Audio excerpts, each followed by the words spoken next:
Hello everyone, this is your favorite Murtid live once again. Salamul Masih, peace of Christ be with each and every one of you.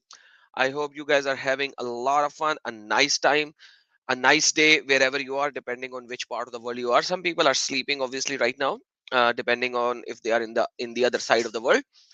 But thank you so very much for being here. Today is part 5 of our show, the religion of Muhammad, the origin of the religion of Muhammad.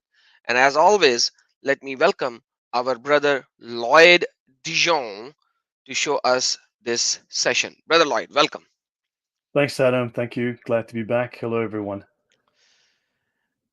And brother, thank you for being here and being part of this channel. And we have quite a few people already in live. Let me remind everyone, guys, if you have not shared the video link, now is the time to share, because as you already know, most of our channels and videos are shadow banned. So it's better for you guys to share it so that the more people will come in.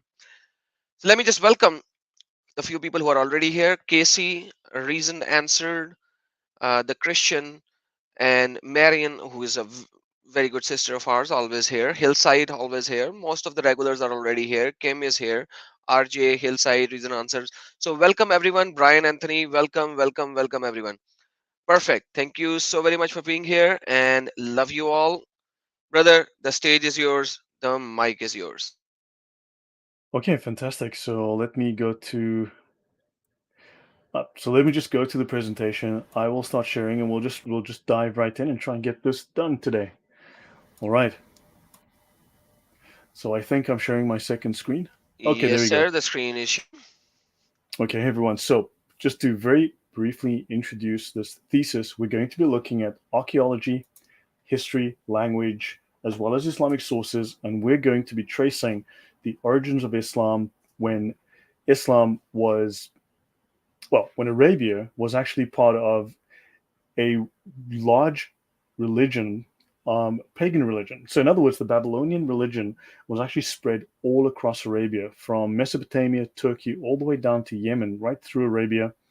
And so Islam has a lot of its roots, and we covered early in the first episode, there's a group of what's called Sabaeans and Yemeni pagans, pagan moon worshippers, who worshipped this Babylonian moon god called Sin, which they called Al Makkah, which is the same name as the city of Makkah in Arabia. So, and their religious practices are very, very similar to modern day Islam.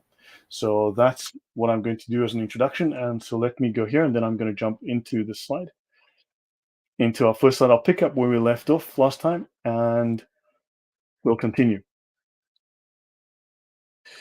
Okay, so, all right. So, guys, this is Arabia. Now, notice this area down here, these Yemenis, they invaded Arabia, and they controlled not only this region in Yemen, but they controlled most of Arabia. And in fact, according to some historians, they controlled the area all the way up into Palestine, so Jordan as well as Palestine. So their influence extended. So they came from here. They were worshippers of the moon god Makkah, right? So you can see they had control all over Mecca as well as up into Medina, right? And they were called the Kinda, okay? So they were the Kinda. They were pagans. They were Yemeni pagans. So this tribe was the Kinda, and they founded the Central Arabian Kingdom of Kinda, which was known as the Kindat al-Mulk. This note those letters MLK. The capital was down here, Qaryat al-Fao, okay, or Qaryat Datkal. With so now notice it said here, according to this document, that they controlled the totality of Inner Arabia up to Lower Iraq and even Palestine. Lower Iraq would have meant that they were part of Babylon, into Babylonia, into Mesopotamia. Hi, Sheikh Ahmad. The capital city still stands today. It is southeast of Makkah. Don't forget the moon god of Yemen was called Makkah. The gods they worshipped include Kal, and we saw that this is a derivative or corruption of the Jewish god Ka'el, pardon me, which would be Yahweh. So it's a corruption of that. They also worship Atta al-Sharik and a god called La, right? So the question would be, since their main god, La, is Allah an expansion of La, or is it the contraction of Al-Illah? That's a potential question. But their main god was called La. Allah means the La, right? So Sharik means rising from the east. It's an indirect reference to the sun god, and it means companion or partner. So there you go. Okay, because the sun was the wife or the consort of the moon god. Now in the south, now this is important. There are inscriptions from the 4th to the 5th century refer to a god called Rahman, the merciful one. He had a monotheistic cult and he was referred to as the Lord of heaven and earth. Two groups of people had a god called Rahman. You would know them as the Christians and the Jews. In the 5th century, the 4th century, the Christians and the Jews called their god Rahman, the merciful one. There was also a man called Musaylama, who was a false prophet, just like Muhammad, who also had a monotheistic cult, and he worshipped a god very similar to the Christian and Jewish god, who was also called Rahman. Now, the Quran has no name for Allah until about chapter 49, about roughly halfway through, or 59, roughly halfway through the Quran. Suddenly, Muhammad realizes, oh, wait, I need to give my God a name because my God has no name. Because up to then, Allah is just called the Lord, the Lord, the Lord. And then he suddenly says, well, you know what? I'm going to call my God Rahman. Very coincidental. So now, what happens is this is very likely due to the increasing significance of the Christian and Jewish communities in this region. That's where the term Rahman, taking the name of the god Rahman, comes from. Now, let's have a quick look at some of this information. So, Islam looks to have been derived from the upper classes, your elite classes, and they went over to some form of monotheistic creed, a cult of the merciful, Rahman, in this case, Rahmanan, the Lord of Heaven, which could best be described as Hanafite or see Hanif. Don't forget the Jews and the Christians, the term Hanif comes from the Aramaic or the Syriac, Hanpe, which means pagan or heretic. In this context, it means heretic. So, in other words, this cult of Rahman, this monotheistic cult of Rahman, was described by the Christians and the Jews as a heresy, as a Christian heresy, and by the Jews, obviously, as a Jewish heresy. So, Adam, do you have anything to say about that? This being a heresy. No, brother, that is good, Hanpei. Yeah. Hanifa, Okay, as you know already, we showed in the last stream as well we just go. that Abraham and all that. So I I would allow you to move forward on Yeah. that. Perfect. Okay. So even Allah, the worship of Allah is the Hanifan. So okay, understand this. Allah is Hanifan, right? Allah is thus, according to this, a heretic, a Christian heretic. Right. Let's have a look at another document. Quran 53:49 calls God the Lord, or Allah the Lord of Sirius. Now, what is interesting is that Sirius is the star god. Okay, Sirius is the star god. So you have the sun god, the moon god. They have a child, and that child is Sirius, the star god. And Allah is the Lord of Sirius. Now, the Lord of Sirius, according to the Babylonian pagan and the Arabian pagan pantheon, is Sin, the moon god Sin. Within the Arabian pantheon, it's the moon god Al Makkah.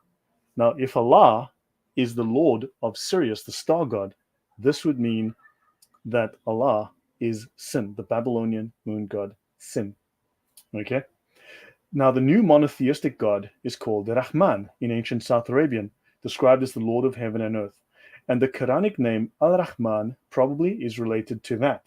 One interesting inscription, this is an archaeological inscription on the temple, it mentions Rahmanan, and it ends with the phrase Rab had bin Muhammad, which is translated as by the Lord of the Jews, by the highly praised. So here, Muhammad is a reference to Jesus. Your thoughts on this, Adam, before I go on? Anything? Brother, yes, we I have done a couple of streams on that Hmm. already in the past, Okay, where good. we will see that whenever the name Muhammad has been used in Quran, which is used in 4 times, if you do not translate, if you do not translate it and say Muhammad, it looks like Muhammad, the last prophet. But if you do not translate, if you actually translate the word Muhammad as the praised one, we already know who the praised one is. Those verses will fit exactly on Jesus Yeah, 100%. So correct. you are Now notice absolutely right. here, so this early inscription which mentions Muhammad is reference to the Lord of the Jews, not the Islamic God, the Lord of the Jews. And notice here, this final inscription, there's an inscription now, Abraha. This is the guy that attacked Mecca with the elephants. Now listen to this inscription that is found about Abraha. In the name of Rahman and of his son, the conquering Christ, known as Rahman and Christos. So Hmm. God the Father and Christ. Abraha's inscriptions contain equally clear formulas. The most significant begins with the power, the help, and the mercy of Rahman and of his Messiah and of his Holy Spirit. So Abraha left an inscription discussing Rahman. This is the Abraha that supposedly attacked Mecca with the elephants. And Rahman here was God, and God had his son, Jesus, and the Holy Spirit. So I think we can then derive the fact that Rahman would then be God and Jesus and the Holy Spirit. So I think that's fairly clear from the inscriptions here. And Muhammad, when he took on the name Rahman, he was corrupting the name of God. He was taking plagiarizing from Christianity, and because it was Hanaphite, it was a heresy. So it's a corruption of Christianity, and therefore it's a corruption of the biblical story. All right. So now we move to Malik, MLK, MLK. These letters, right? Mulk, Malik, Malik. Malik is derived from the follower of Baal, the servant of or slave of Baal. Karib Baal, slave of Baal. Karib, follower of Baal. Okay, Malik means king. It's derived from the Hebrew. Okay, so a Melek is a king, and Molech derives from the term Malik, right? So the name derives from combining the consonants of the Hebrew Melek, meaning king, with the vowels of shame. So in other words, this is a king of shame. This is a shameful king. This is a king that is held as unsavory, right? So it has a bullhead, and the root is MLK, and we get Muluk Adramalek. Don't forget, we also get Abdal Malik. Abdal Malik is not a name, it is a title. The slave of the Malik. If you are the emperor, if you are the king, then whose slave are you? Well, you're the slave of the god. You're the slave of Malik. Malik, Moloch, Molech. We'll talk more about that as we go. So it's an epithet for Baal. We know already that Muhammad was consecrated to Hubal. Okay. And also Malik, MLK, Moloch is one of the names of Allah. Okay. Name number 84. So I'm going to just mention briefly that in Judges 8:21, we have Gideon who killed Zebah and Zalmunna, and there were crescent ornaments on their camels, right? So, and notice these people that he kills they worship Baal and the queen of heaven, Ashtaroth. So again, we're going back to these pagan gods. So now these are the enemies of Yahweh. So in Psalms 84, they say, let us wipe them out as a nation. So these are the enemies of Israel. And right now, as you know, the Muslims, Islam, unfortunately, is an enemy of the God of the Bible and an enemy of the Jews, right? They have to kill them to bring the end times. So I'll continue. Right. Now, interestingly here, so a second question concerns the nature of Allah, a god of pagan origin. In the oldest revelations of the Quran, the name Allah does not appear. He's called the Lord. It is Rahman, which is the name of the one God of the Jews and Christians. So this is a God that originates in polytheism, and the inscriptions seem to confirm it. So, for instance, we've got eagle in trust, the tomb he has built to Allah, and Athar, the Oriental. So Allah had a consort, Allah and Allat. So what you have is originally you had this 99 names, which were basically 99 gods, right? The gods of the pantheon, and they were just rolled together into one, and they were called Allah. So all of these qualities, because for instance, there was a slide earlier where there was a god called Wad. Wad means love. So sometimes the god didn't have a name. The god was mentioned by using a quality like love or brings rain. So those are the qualities. So now all of these qualities of Allah, those are just the names of former pagan gods. So there are Okay. 99 names that Allah claims himself to be in the Quran as well. So yeah, so they are all Yeah. called attributive names. Yeah. And there were gods that had those names previously. So yeah, those are just attributes of different gods, and basically Allah is all of these pagan, these polytheistic gods rolled into one. So let's look at some And pre-Arabian pre. just Yeah. just to add one more point, sorry brother, in the Quran chapter number 38 verse number 5 it says, like, people are saying to Muhammad, just to add, that what have you done? You have done a very strange thing. Have you made all gods into one god? That's Quran chapter Yes. number 38 verse number 5. So Yes. the people knew what Muhammad is doing. They are saying you are just taking all these gods and making it into one god. That's it. That's all what you're doing. Correct. The Quran accuses him of that. Exactly. That accusation is made there. Yes. So let's look at some of these pre-Islamic Arabian deities. You have Hilal, the god of the new moon. You have who's the moon god of Yemen. Okay, so there were multiple. The same moon god had different names across Yemen. You had god, and they also had the goddess Aterat as their consort. So Alat, right? Deuteroscopy 12 is Yahweh commanding the destruction of all the shrines of Aterat, right? Then you've got Kal. We saw that Karyat al Kal, right? Ka'el, okay? So that's basically a corruption of the name of Yahweh. This is the moon god of the Hadramaut, Yemen, the Kinda. You had Sin, who was the chief god of the Hadramites, connected to the Semitic god Shin. Talab is a moon god worshipped by the Sumay, a Sabaean tribal confederation. So the same gods, the same people, different name. Then you have this very interesting god, Yatha. Okay? Yatha in the Hebrew, so the sh in the Hebrew becomes ta within the Arabic. And what you've got, Yasha, right? Yasha is the God of salvation. The name means savior, right? Which is a very interesting thing because it comes from the Yasha, which we know as Yeshua, a masculine noun meaning salvation, okay? Taken from the root Yasha. Yasha, Isha, Isa, Yeshua, very, very similar derivation. So it looks like they had Jesus as a God, slightly corrupted in that region. The Abdul Khalasa, okay, who's a god of redemption, which is very interesting. And his temple became known as the Kaaba of Yemen. And of course, there are a couple of hadith which say if you touch the Yemeni corners, you will have your sins forgiven. And Muhammad made his people destroy the Kaaba of Dhul Khulasa. That is also in Hadith al Bukhari and other hadiths as well.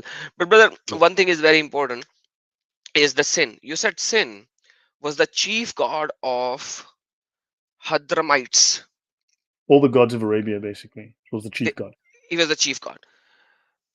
There is a like, look at this one. One of my friend actually made me looked into this as well when he was watching your part 4. Peace upon Ilyas. That's how they translate this verse. Quran chapter number 37, verse number 130.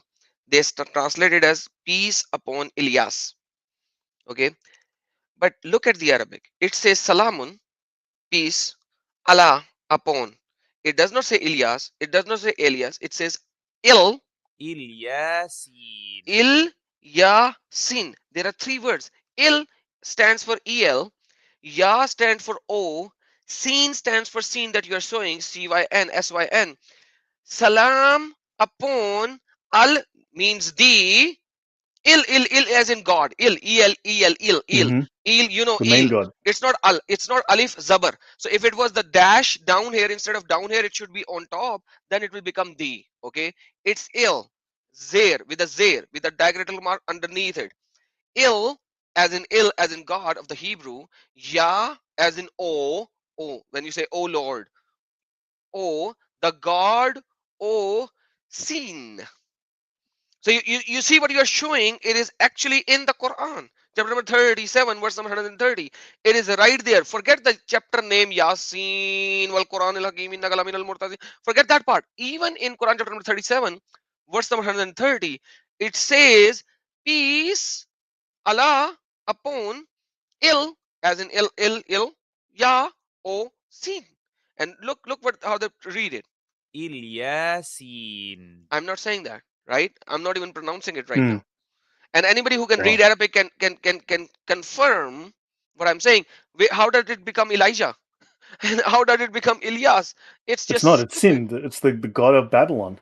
Yeah, and Ilyas is written in Arabic like this: Alif Lam Ya Alif Sin Ilyas. It's not written like this. It's written like Wow. this down here. Ilyas. So they're lying. Ilyasin. They'll 100%. So in Arabic, they say Elijah means Ilyas. Okay. It is not Ilyas. Like, let me show you another thing. Here, if it is Ilyas, Elijah, right? So it should be the Ilyasin. same everywhere else, right? So if we go to Quran chapter number, I'm sorry, I'm taking some time over here, but Huh? it is necessary. So here you will see Ilyas over here. Hold on, let me show you Ilyas. Uh, Salman wa Ayyub wa Musa. Uh, Hold on. Mm. This is Ilyas in Arabic, Quran chapter number 6, verse number 85. وإلياس. Okay, this is Quran 8, chapter number 6, verse number 85. This is how Ilyas is written. Look how they pronounce it. وإلياس. Wow means and, Ilyas means Elijah. So if they say Elijah or Ilyas, then Ilyas should be written as like this: وإلياس. Alif, Mhm. Lam, Ya, Alif, Sin. That's how Ilyas is written. Chapter number 6, verse number 85. But here, if we see, it's not Ilyas, it's separate. It's They ill as flat in out separate, lying. It's to Ya sin. and Sin. إلياسين. So man, this is crazy, and I thank my friend who was watching our part 4 and he gave me this person like, look what's happening here. So thank you, my friend, God bless you. And there you Awesome. go, brother. Excellent. So I want to mention something. Ibn al-Jabbar, this is a very, very famous Islamic scholar, very highly revered Islamic scholar. So Ibn al-Jabbar, okay, refers to a Christian theologian known as Yohannes, okay, which is an Eastern Syriac and Nestorian form of the name John, but he repeatedly uses the name Ishu to refer to Jesus, okay. So this form is very odd for an Arabic text, but it's based on the East Syriac form of the name Jesus, Isho. And in the West Syriac, you'd have Yashu. Now we just had Yasha, right? We just had this Yasha, right, previously. So notice Ibn al-Jabbar teaches his readers, right? In the book, he teaches that Ishu or Yasha is Syriac for Isa, which is the Quranic form of Jesus. So that's apparently the derivation for the term Isa. It's taken from this pagan form, right? This corrupted form of Yasha, which is where Yasha becomes this pre-Islamic pagan god instead of the proper Jesus. So they've taken Jesus, made him a pagan god, and they've borrowed that. And that's how, apparently, according to him at least, where the term Isa comes from. Okay, so yeah. So let me see. So let me continue here. So I'll skip this slide, not to worry. So here's a list of some of these gods. So you have Romans, Greeks, Arabians, the sun, Sol, Helios, and Apollo, Alat, okay, Alat, Manat, and Al Uzza, Shemesh, Shapash, Shamash in Babylonian, okay. Notice the moon god, Diana, Luna, Artemis, and in Islam, Allah Ta'ala. This is a very common term used today, and it refers to Sin, the Most High God, Sin. Now we have the Most High God, Allah. Of course, Al Makkah was also known as Allah, right? That was the Yemeni version of Sin, was known as Allah. And of course, you see here in Babylon, it's called Sin, and in Arabia, it's also Sin, right? And then you have Shen here, and also Nana, and you have Al Uzza here as the Arabian god here for Venus, Al Uzza. Okay, so understand these gods were very much the same gods across different geographies. Let's continue. So you have moon gods called Allah, Elumku. Elumku is the same as Al Makkah, Mahram, Osiris, and Sin, Wad. Wad just means love, and Yera. Yera is a derivative of the name Terah, which is the father of Abraham. Right. So moon worship centers. We had Aksum in Ethiopia. You had Beit Yera. Right. This is Yera, Terah. This would have been the name of, again, Abraham's father. Haran, meaning the city of the moon. Okay. This is Turkey, where Abraham lived for a long time. His brother was named after this city, Haran. Okay. You have Marib in Mecca. Okay. And Tema. Tema is where Nabonidus, the last god of Babylon, the last king of Babylon, lived in Arabia for 10 years. And he founded the worship of Sin. So the vicious god in the Quran is consistent not with the god of the Bible, but with the South Arabian war and moon god, because the moon gods were all war gods. So Hans Kraus wrote, the main god, the national god of war, this is in all South Arabian, yes, nearly in all Semitic monuments, a sure identifying mark of the moon god. So the moon god, according to the scholars I've read, is a war god. This is where they have the need to commit jihad. Okay, and the Abyssinian war and moon god was Mahrem, right? Mahrem, and he was known also as Al Makkah in Yemen. Now, for instance, in the first and second century, we have a Sabaean plaque. This is the Yemeni plaque to Al Makkah. And it says here to Al Makkah, and you've got a pair of sphinxes. So this is probably derived from Egyptian, right? You've got the tree of life, stolen from the Jews more than likely. And this is dedicated to Al Makkah of Hiran, which may be Haran in Turkey. So that's a connection again to northern Mesopotamia. And so, and notice we have here within this book, we've got the Sabaean moon and war god Al Makkah. And Al Makkah's successor was Allah. Later in time, Al Makkah became the god Allah. They simply called him Allah. And notice here that he's a war god. He has granted him to return with honor, with spoils of 32 slaughtered enemies, and with booty. Muhammad and his people slaughtered enemies and took booty, right? Then you've got also Al Makkah was the bull. The bull is the moon god. Notice you have another one, Hiran. Al Makkah of Hiran. Al Makkah has granted him trophies, spoils, and captives. So Muhammad took trophies, spoils, and captives. And then you've got here, okay, Al Makkah's temple at Sira. His exploits included winning control of the incense route and crushing these kingdoms. And this is exactly what Muhammad did. He was copying what the Yemenis did, right? So this was the political influence of what was Muhammad was learning from the Yemenis. So, for instance, you have Al-Muk, the lunar god, right? So Al-Muk, Al-Makkah was a lunar god, definitely a moon god, right? The first divinity of the Sabaean pantheon. And then Halbus, another name of the Sabaean lunar god. So their main god was a moon god, just to make it very clear. And Essem is the name of the lunar god, honored as the god who listens to and who hearkens to. So just want to make sure that we understand that you're talking about this moon god. All right. Then you had Wad, also the moon god, also part of the worship within northern Ethiopia, Eritrea region. Okay. Also, again, a moon god. And there are frequent references in the Sabaean text, the Yemeni text, to the Baal's bull. So understand, now you have the main pantheon god of Arabia is Al-Makkah. His main symbol is the bull. And now you've got in the Sabaean text to Baal's bull. So in other words, Al-Makkah is Baal. Baal, as we know, well, so Baal in this case is the moon god Al-Muk, which is Al-Makkah, which is Sin, which is Allah. And this, they have a sacred bull closely associated with him. I hope that makes clear that this is all the same God, Sin, Al-Makkah, Baal, Hubal, which Muhammad worshipped, Hubal, right? Who was consecrated to Hubal. We've covered that. That's all the same God. It's the pagan Babylonian God. So now we're going to look at the influence. Now up here, this is Iraq. This is Turkey up here. This is Syria here. And here you have a place called Hatra. It's an Arab kingdom in Mesopotamia. The Arabs established numerous kingdoms all the way to Canaan, into what we call Israel today. So they had extensive interactions and extensive connections with this pagan area, with Babylon, right? So Hatra was an ancient city in Upper Mesopotamia located in present-day eastern Iraq, okay? It's a caravan city. It flourished in the 2nd century. They were destroyed and deserted in the 3rd century and only discovered in the 19th century, right? It's called Hatra. And it was famous for its fusion of Greek, Mesopotamian, Canaanite, Aramean, and Arabian pantheons. They had temples to everybody because they traded with everybody and they made everyone. Just like in Petra, you had all of these temples to all of these different gods. Everyone worshipped there.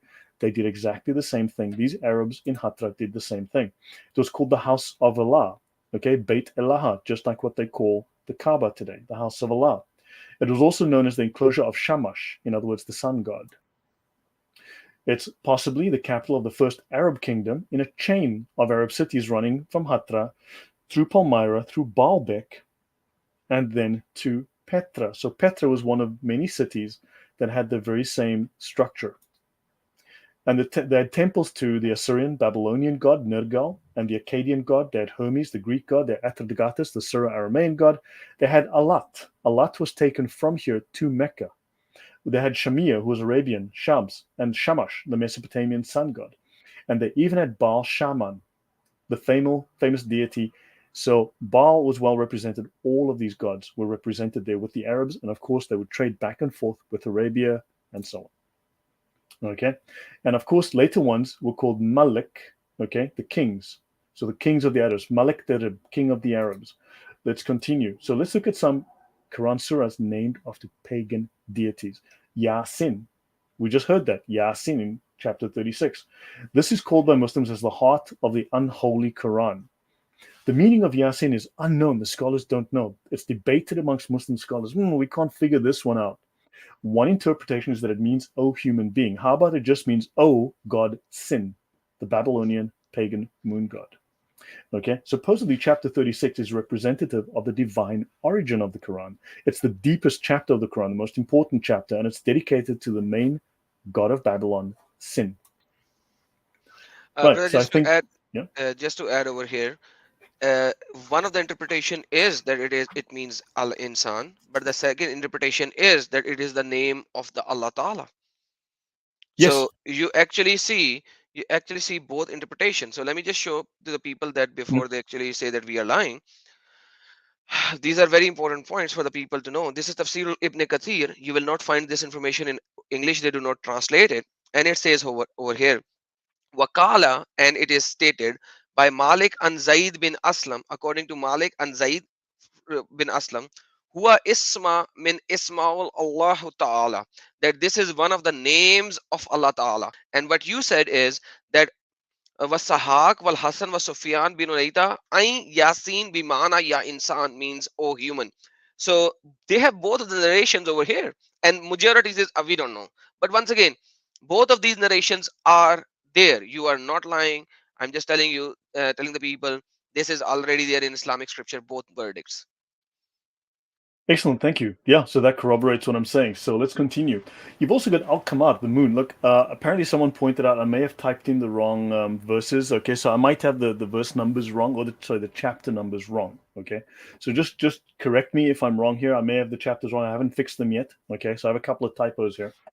So you have a chapter called Al Qamar, the moon. Then there's Ar Rahman. We know where Ar Rahman comes from, and that's God, right? This is the God of the Bible, right? You have Al Buruj, the stars. Then you've got Al Muluk, who's Al Malik, who is the king. Malik, who is Molech. The Akkadian god Mulik is Molech, Moloch. This is the god where they would sacrifice their children to.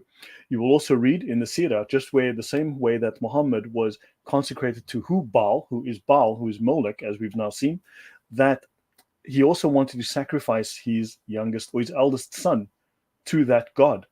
Okay, so within the Sirah, there was the story that so Muhammad's grandfather wanted to sacrifice one of his sons to Hubal, and now we see that Hubal is Molech. So that is further corroboration that if they wanted to make a child sacrifice, this is why God had them destroyed, because they were making child sacrifice. One of the reasons. You have Atarik, the morning star. Venus, also known as Sirius. Okay, so you have Venus and Sirius and Canopus, right? So remember, Allah is the Lord of Sirius. The Lord of Sirius is Sin, right? The Babylonian god. You have Ashams, the sun. So these are all the names of pagan gods. They're not just idle names. These are the names of pagan gods. Okay, this is very important. So let's And continue. just to Yeah. add, even Al Najm is the surah, chapter number 53. It is Al Najm. Mm-hmm. So the star, Najm means star.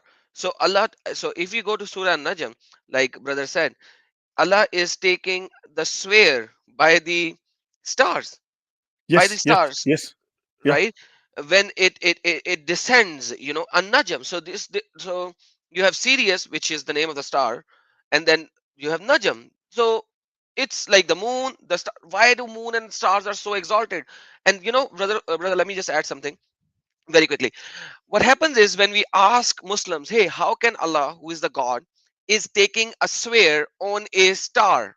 Like, I Yeah. swear by a star. You cannot do that. You are God. God has to swear upon himself or nothing of his creation, because the creation is below God.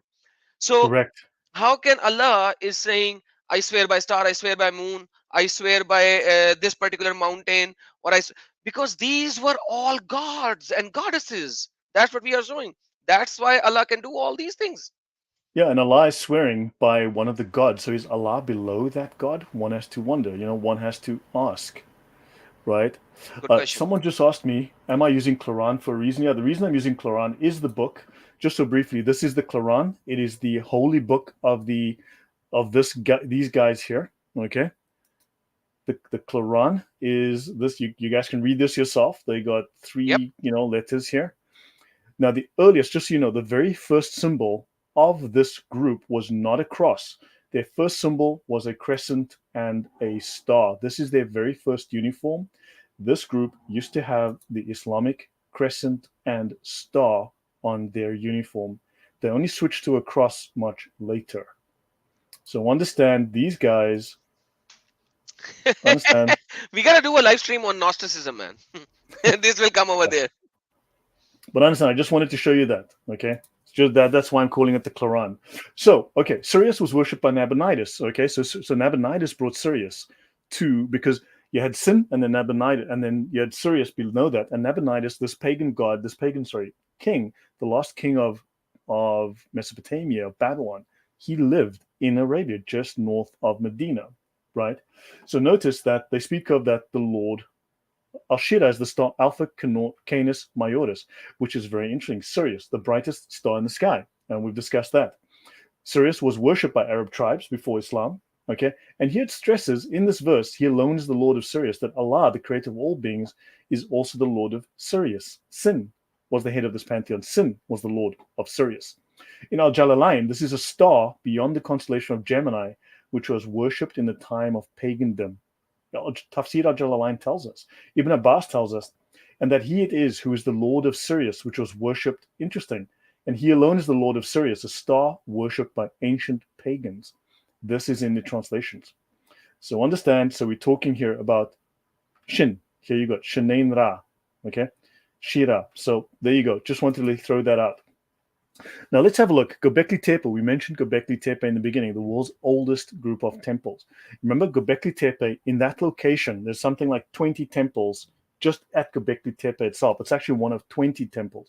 However, around Göbekli Tepe, okay, around that region, there's at least 19 more temples like it. Okay, Göbekli Tepe is one of 19 complexes of temples, right? And it seems that Göbekli Tepe was built to worship Sirius, the star Sirius. Allah is the Lord of Sirius, and this was temples. So according to New Scientist, the world's oldest temple was built to worship the dog star. Göbekli Tepe in southern Turkey was built to worship Sirius. So just thought I would throw that in there. Okay, Sirius worship. Notice these two towers and then the star above. Does that make you think of, if you think of the Kaaba, and you've got the two towers, and you've got, the crescent and the moon and so on, and the star? Göbekli Tepe's central pillars within a similar enclosure would have framed the rising of the dog star at different points in time. So just keep that in mind as something to think about. This is right here where Abraham lived for a long time. Well said, brother. Okay, so now let's have a quick look at Moloch. Baal. Moloch was also known as Baal, also known as Ashtoreth, depending. So Moloch is the Canaanite deity associated in biblical sources with child sacrifice. We already know that there was the idea of child sacrifice by Muhammad's grandfather. The name derives from combining the consonants of Hebrew, king, with the vowels of Shem. Okay, so it's used in the Old Testament as a variant for the popular god Baal, also known as the Lord. The Lord. This is the same name that Muhammad first called Allah, the Lord, the Lord, the Lord, before he stole the name of the Christian God, and Rahman. So there are monoliths in even North Africa bearing the engraving Malak, often written Malak Mir and Malak Dim, which means sacrifice of lamb and sacrifice of man. Okay, Moloch was renamed Kronos and then went to Carthage in Greece, and it became a titan and the father of Zeus. We would know it as Saturn. The Romans called him Saturn. Moloch is associated with and equated to Baal. Baal is also a generic term, okay, to designate a god or a ruler, Karbal, okay. However, Moloch and Baal were the same, and we know that Baal is Hubal, and Hubal was the god of the Kaaba. Let me add something as well. Yep. You said that Muhammad stole the name Baal as Lord, but you need to understand another important point, that the grandfather of Muhammad was about to sacrifice the father of Muhammad in front of Baal, Yes, as you that was said it. over Yeah, here, you're right. right? You're As you right. said over You're right. here. You're right. So the Baal was already present in Kaaba as one of the major Was the main god god of the Kaaba. who accepts the sacrifice of humans. And as you showed in the second passage, that he was the one who takes the sacrifice of the humans. So Muhammad's grandfather was already sacrificing Muhammad's father in front of Baal, and then Muhammad's mother actually took Muhammad in the Kaaba and put it under the feet of Samad. So there was another god called Samad. So she put Muhammad in the feet of Samad so that the Samad could protect him. So Muhammad's mother, father, grandfather, they were all worshipper of these kind of gods, as we see over here. Excellent. Thank you for that. I didn't realize it was Muhammad's father. So yeah, so that's very significant. So Baal comes. There are many roots with many words with the root Malik. You have Mamaluk, Melchizedek, Melkite, Moloch. It means to rule, to dominate, to possess, to own. You have Malik, Mulk, king, and so on. Malkite is the Aramaic. Malke, okay, you've got Melchizedek from the Hebrew, Melchizedek, meaning my king, righteousness. You've got Moloch from the Hebrew, Molech, from the Canaanite Moloch, okay? And you've got Mamaluk as well. So that's a very common term, meaning king. And don't forget, I've mentioned before, Silam, the root of Islam, means graven idol. So Allah in the Hebrew means a curse. Okay, within the Hebrew, Allah means curse. But let's have a look. In the Bible, we read, "Thou shalt not make unto thee any graven image." Now, we are often told that the Arabic SLM means salam, okay, which means peace, or it means Islam, which means peace. And they'll say, oh, and they will say, no, it doesn't mean peace. It means to submit, submission. They'll go, oh, yes, sorry, I made a mistake. Okay, well, so it's a common Semitic word, and it means image. Silim means image or heathen gods, as in a graven image. Okay, we'll see it in these Bible verses, they speak out against it. But Silim, the very earliest known form of Silim, is in the name of Shalim, the ancient god of the dusk, which is Venus, the evening star. Okay, and he's the child of El, the main god, with Athera, the sun goddess. Right, so the moon god with the star goddess, with the sun goddess. Sorry, in the Akkadian, Salmu means inscribed or graven image or statue. In Aramaic and Syriac, Salma, Esalem, means image, idol. Again, a graven image or an idol. Abraham was told not to bow down to idols, not to bow down to graven images. This is found in Nabatean, Palmyrene, and in Arab Hatra in northern Mesopotamia. This, we just mentioned Hatra. This is where they got all of these foreign gods from, right? And this is where it seems that the name Esalem might derive from. They've taken it, graven images from these temples to graven images in Hatra. Then in pre-Islamic Arabia, an Esalem is an object dedicated to a deity. So in other words, it's a statue dedicated to a deity. So the very first use of Islam, of Salim, is not for Salam. It's not for Islam. It's Shalim, and then it's for graven idol. Thou shalt not make unto thee any graven images and bow down to it. So this is a violation of the 10 Commandments. Right. So I'll move on. Okay. So notice it is used in the Hebrew. It's used of anything that is vain, an image. Okay. So even in Arabic, it's an image. In the Syrian and the Chaldean, it's a well-known. It's an idol. So understand, even within the Arabic, they knew that this was a graven idol. So Esalem, salam, Islam means to submit to the idol. Effectively, that's the implication here. Okay, I'll skip that. Okay, we've talked about this before. These are all of these stars. Okay, so Morocco has a pentagram flag. You can see the moon and star, moon and star. This is the pagan image. And here we've got the pentagram. Okay, here you've got the pentagram on the star of Morocco. Now, Hilal and Qamar. Let's talk about a few more pagan gods. So the classical Arabic name of the god in the form of the full moon is called Al-Qamar. But in the name of just the moon with the, just the horns of the moon, when the moon is fresh and new, that is Hilal. Okay, so you have the luminous one. You have Sayin, which is cognate of the Babylonian sin. So Sayin is also sin, right? You have Kal, and you have Wad, and you have Warak. So Warak ibn Nafal, Waraka ibn Nafal, that is actually a name that is pagan and is part of the Sabaeans. Now, a very common act of moon worship among the Semites, right? This would be amongst the Arabs and also among the pagan Jews of the day, the pagan Hebrews of the day, was when they would see the moon or they would see the statue of their moon god, they would kiss their hand. Okay, you'll see here the moon, Hilal al-Qamar. The crescent is called Hilal. The crescent moon is called Hilal. Even the planets are called al-Qamar. Okay, now notice the gods Sayin and Anbi had corresponding gods in Mesopotamia, Sin and Nabu. So understand, Sin is Sayin. So this is in the Encyclopedia of the Quran. Okay, now notice in Job 31, we have, if I've regarded the sun in its radiance, or the moon moving in splendor, so that my heart was secretly enticed and my hand offered them a kiss of homage. That would have been an iniquity calling for judgment, for I would have denied God above. So understand that Muslims, when they go around the Kaaba, they kiss the Kaaba on the southern corner if they can, or they kiss their hand as they go around. So when one reaches, so this is the worship. This is when you go do the Hajj and you go around the Kaaba counterclockwise. When one reaches the Yemeni corner, one does not kiss it, but one touches it and then kisses one's hand. This is to make the pagan kiss to the moon god. Anything from you, Adam, before I go on? No, brother, thank you. Carry on. Okay, so so I'm going to skip that section. So I'm going to skip this. Waraka ibn Nawfal. I just want to mention that his whole story is very legendary. We don't have much, but he was the son of Nawfal, which is another pagan god, and he's Abdal Uzza. So his father was clearly a pagan, and even Waraka. This is a derivative of a pagan god. Okay, so I'll just leave it at that. Also, Attar, is a relic of the Prophet. Attar is also the name of the moon god, and in Islamic astrology, it's a technical term for the theory of causality. In other words, your life is affected by the stars. The stars affect your life. It's astrology with reference to the influence of the stars. And in Islam, stars are considered higher beings possessing a soul. This is what the pagans believe because the stars are the children of the sun and the moon, and therefore they are children, they are real beings.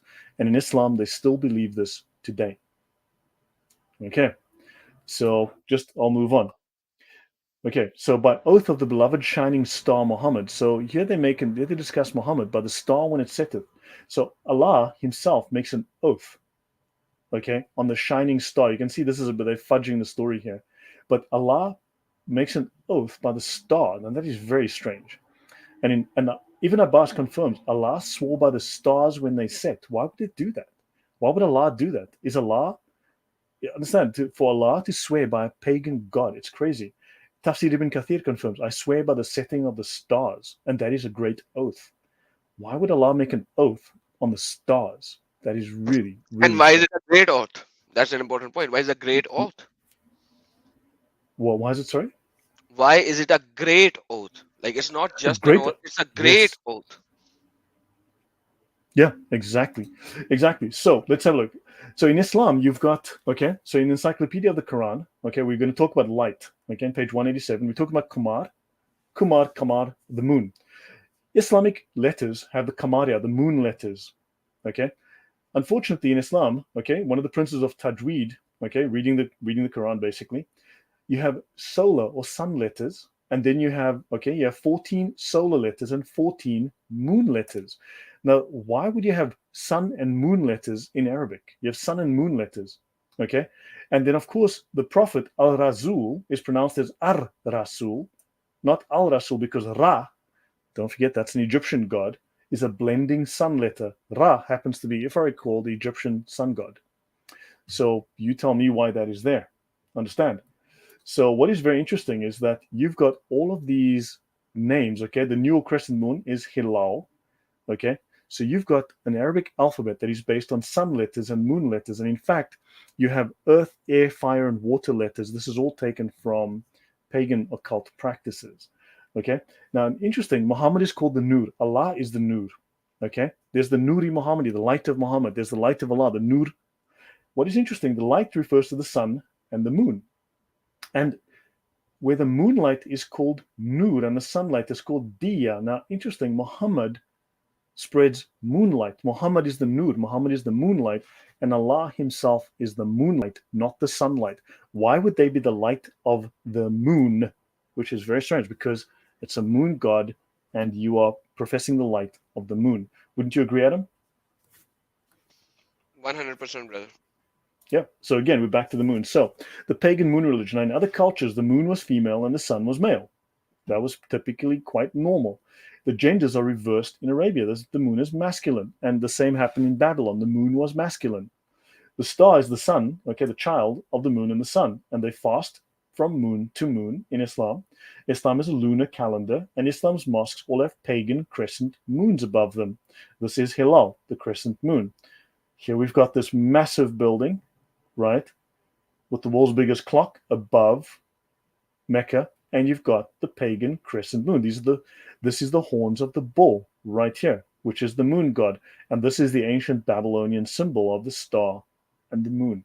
And they love photos of the moon above the Kaaba. They go crazy for pictures like that. The moon aligns directly above the Kaaba in Makkah's Grand Mosque. Notice we had that earlier temple to Sirius. You had the two towers and the star between, while now you've got the two towers and the moon between. MashaAllah. They don't even know what they're doing, man. That's the Yeah, whole irony.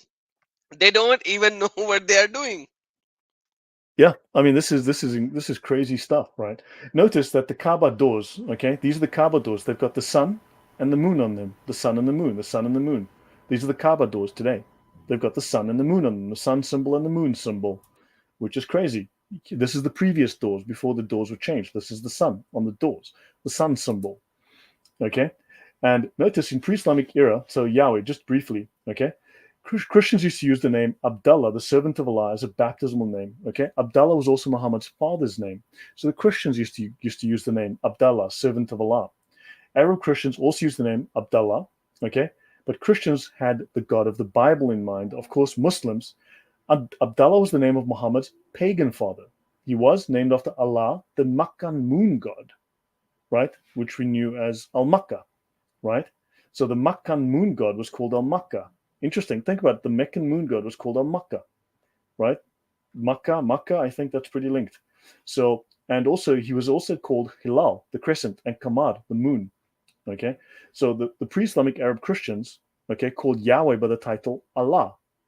Okay, the god. And the Arabs called their high moon god Al Makkah, also Allah. So they were simply calling different gods with the name of the god, and they were vying, they were basically competing for who was going to be the main deity. And the word for the sun in the Semitic languages is always feminine. Okay, that is very interesting. The word for sun in the Semitic and Arabic is a Semitic language, is always feminine, but for some reason the Arabic word for moon is of the masculine gender in Arabic. Very, very odd. It's a deviation from the standard. So the Arabic word for sun is feminine, which is very, very odd. So the pagan Arabs looked upon the sun as a goddess and the moon as a god. Now, most Quran translations get this wrong because they swap them, male and female, because they come from cultures where that is typical. Moon is female, male, sun is male. But unfortunately, they swap it around and they follow the Babylonian convention. So just that I should raise that as something interesting. Now, coins of the crescent and the star. Notice these are from Hadrian. This is from the pagan Romans. Crescent and star, many stars, and the crescent. Now, notice here from Turkey. Okay, this is from the 8th century. Now, I showed previously that Turkish coins from the 1st century and before, the pagan Turks were worshipping. Notice this guy has two horns, right? Well, this is, I don't think it's Dul Qarnayn. It may be Dul Qarnayn, but he's got bull's horns. He's got two crescents right here, and he's got the crescent and the star. You've got the Persian Sasanian Empire, crescent, okay, right there, and you've got the star. And the Parthians, crescent and star. Harran in Turkey, crescent and star. This is from the 1st century. And oddly enough, you have the Templar seal. This is from the Templars, also using the crescent and the star. That's a longer story, but the Templars seem to have been corrupted by the Sufis. Ancient Just to add Egyptian. over Yeah, here, one thing I wanted to say, yeah, but you started on the next slide. Sorry. sure. Yeah. Basically, the people who does not know Arabic would not comprehend when you say moon is female and star is female, and they cannot translate it well.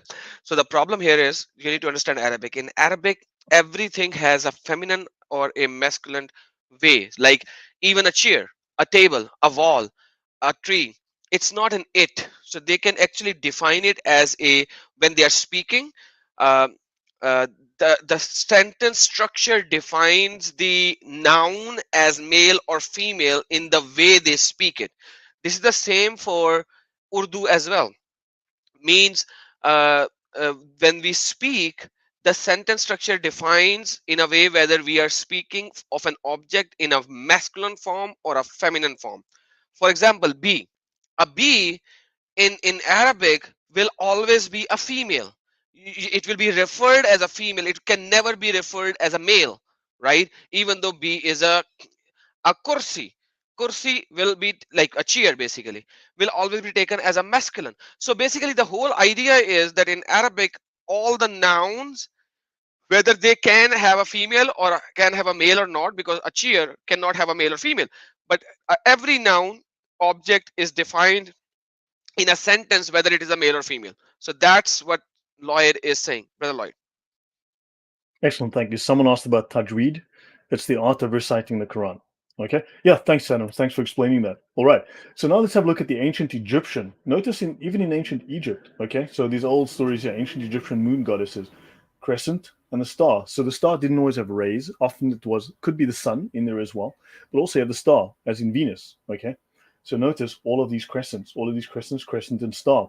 This is from Turkey. Notice crescent and star, crescent and star. That goes back. Now let's have a look at Yemen. Okay, let's go have a look at Yemen, at the coins of the Yemeni culture. Okay, so what you've got here is Venus and moon. So you have the star and the crescent, right? Crescent and star, right? The Venus moon couplet. And this is the symbol of Al Makkah. This glyph here is the symbol of Al Makkah, the moon god. And this is the Bakka symbol. Now, in Islam, you have Makkah, there's one mention of Makkah, and there's one mention of Bakka, right? Now, Bakka also is Islamic, and it actually means, in the Yemeni dialect, it means glory be to God, right? In other words, glory be to Allah. That's Bakka. So Bakka is Yemeni, and it means glory be to Al Makkah or glory be to Allah.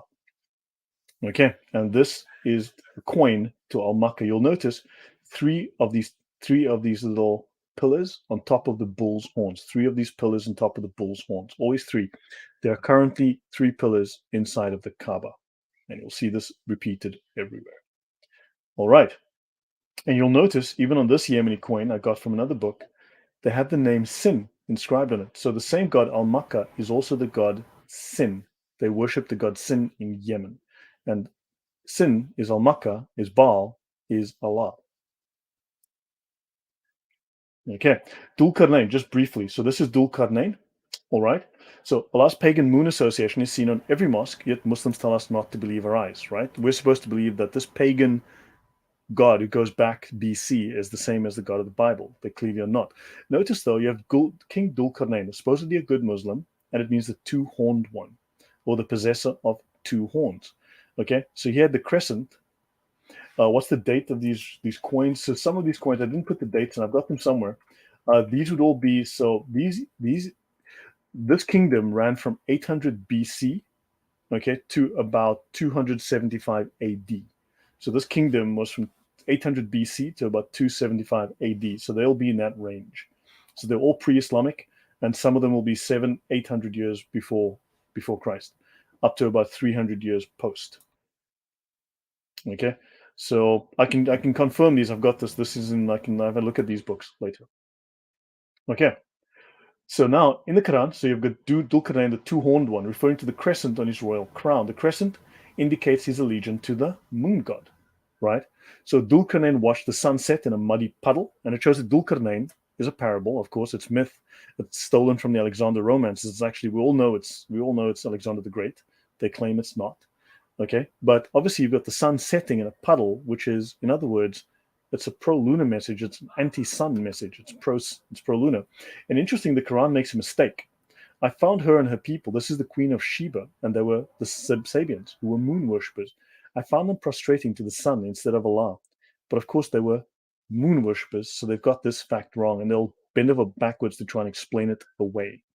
Okay, so this very well-known scholar, Egerton Sykes, wrote that Allah seems to have been preceded by El Makkah, known as Al Makkah, the Sabaean moon god, who was modeled on the Mesopotamian moon god Sin. So there you go, Allah, from another scholar, an archaeologist. Okay, and Dul Qarnayn was a worshipper of Allah. But okay, ignore the Cyrus the Great thing. There's no actual reason, so ignore that. But notice this here, these horns of the ibex. Okay, it's time to talk about the ram, but we'll talk about the ibexes in a bit. Let's look at the Yemen Hadith. Okay, we are advised to seek knowledge from Yemen, according to ghaib.com, right? Very important Islamic website, whatever, the ghaib, the secret knowledge. The Prophet said, the people of Yemen, okay, have come to you, sensitive in their souls, softest of hearts. Belief, Iman or Aqidah, okay, Iman, Aqidah theology is from Yemen. The wisdom, the hikmah is from Yemen. Notice the Prophet taught that we should seek out Iman and Aqidah, faith and theology, from the people of Yemen. Right. Narrated Abu Hurairah, the Messenger of Allah said, the faith is Yemeni and the wisdom is Yemeni. Interesting. Now, the Yemenis worshipped Al Makkah, the moon god. And we know already from the very first episode, one of the first slides, we mentioned that you've got the Sabaeans, who, according to a 9th or 10th century Islamic scholar, had exactly the same practices, or nearly identical practices to Muslims today. The worship of these moon god Sabaeans is nearly identical to modern Islam. And they were told to take faith and wisdom from Yemen. The belief is that of the Yemenites. This is Sahih Muslim. That was Tirmidhi, I just read. Even in Hadith, in Bukhari, the capacity for understanding religion is Yemenite, and the hikmah, the wisdom, is Yemenite. So there's something very important about Yemen. The belief is that of the Yemenites. The understanding of the faith is that of the Yemenites. That's according to Sahih Muslim. And the Prophet said the belief is Yemenite as well in Sahih Bukhari. Okay, while afflictions appear from the east. So understand they had to take religion from Yemen. Well, if we look at the Sabaean practices, their practices are that of the moon god, of the moon worshippers of Yemen. Right? The moon gods of the South Arabian kingdoms were, according to the traditional view, Sin of the Hadramaut, Wad, Am, and Al Makkah. Okay, the belief is Yemenite and the wisdom is Yemenite. Again, Bukhari, right? And we asked Anas bin Malik, Anas of the king of Malik, the Malik. He was. This means the god that he's worshiping. They don't know. They don't say which god. Okay, but it could be Moloch. Which garment did Allah's messenger, may police be upon him, love or like to wear? And he said, the mantle of Yemen. Yemen was important to Muhammad. I've not seen the Prophet touching except the two Yemenite corners, the ones facing Yemen. That's the southern corner and the eastern corner. Apparently, they are obviously you've got the stones from Yemen there. And he said, I heard the messenger of Allah say, touching them erases sins. So these are very important. The Yemeni corner is extremely important in Islam. And elsewhere, Ibn Taymiyyah argues that it is only permissible to touch and kiss the two Yemeni stones. I thought we weren't supposed to kiss the Kaaba, but okay. You can touch and kiss the Yemeni stones, the black stone in the eastern corner and that in the southwest corner. So, according to Ibn Taymiyyah, Sheikh al-Islam, you do that because those corners are important. I'll pause for a moment. Adam, anything? So, brother, carry on. Yes, you are right on spot. Okay, so I just want to see where I am so that I can check my pacing. Okay, so we're doing pretty Sheikh well. Islam is really good as well. Yeah, no, no. Okay, so we should finish this today, Adam. I think we will finish on time today, so we should be within bounds. Okay, Amen, brother. okay. So if you have anything to say, please do. So the last hour, guys, let's wrap this up. So let's talk about Monday. Monday is common to many, many cultures. Monday is taken from the moon day. It's the day of the moon. And of course, the Arabs took this from all the cultures around them. You had the Greeks, the Romans. You had about 7 different cultures that were involved in. They all had the moon day, and that's where the day of Monday comes from, moon day. So let's have a look at this wonderful website. And the Messenger of Allah said, the gates of paradise are flung open on Monday and Thursday, according to Tirmidhi. Okay, Monday is given such incredible importance in the heavens. It is only right that we give it equal importance here on earth. So Monday is important even in heaven, according to Islam, and we need to give it equal importance on earth. We could fast. It is sunnah on Mondays because Muhammad fasted on moon days. Let's call Mondays moon days. We could plant a tree. That's very odd because Abraham was told to stop worshipping trees and pillars. Let's have a look. Monday, the day of the moon god. Abu Qatada said, Allah's messenger was asked about fasting on Monday, and he said, is the day when I was born. So Muhammad was born on a Monday, and revelation was sent down to Muhammad on a Monday. That's Sahih Muslim. Okay, Monday must be important. So I'll skip this, but basically, let's never mind. Monday is important to religious day. In Islam, Muslims are encouraged to fast on Mondays. Muhammad fasted on Mondays. Monday is the 21st of Ramadan, just before sunrise, August 10th, 610, when Muhammad was 40 lunar years, 6 months and 12 days old, which was 39 solar years, 3 months and 22 days. Well, that's the day he started to get revelation. Okay? The black stone was placed in the Kaaba on a Monday. The Miraj, his ascent to paradise on the Burak, was on a Monday. Very odd. And let's have a look at this wonderful article, 11 Virtues of Mondays that Muslims need to know. So let me just go back here and I will bring up this little interesting article, 11 Virtues of Mondays that all of us need to know. Let's go have a quick look at this. Okay, Virtues of Mondays. So this is the muslimhands.org.uk website. Okay, let's have a look. We will discuss the divine connections with Mondays, the day of the moon, and the occasions in the life of the Prophet which took place on Mondays. Okay, fine and well. Okay, Allah created the trees on a Monday. Abraham was told to stop worshipping trees and pillars. And oddly enough, now you have Muslims are getting all excited about trees being made on a Monday. Let's have a look. The doors of paradise are flung open on a Monday. Okay, that's great. It's only right that we give it equal importance. Muslims are forgiven on a Monday. On the day of the moon, Allah forgives every Muslim, except two have abandoned one another. Okay, that's great. Deeds are presented to Allah on Monday. Okay, great stuff. Let's have a look on it. Okay, the Prophet was born on a Monday. That's fancy. I was born, and on it, revelation was sent out me, according to Sahih Muslim. Muhammad raised a black stone to the Kaaba on a Monday.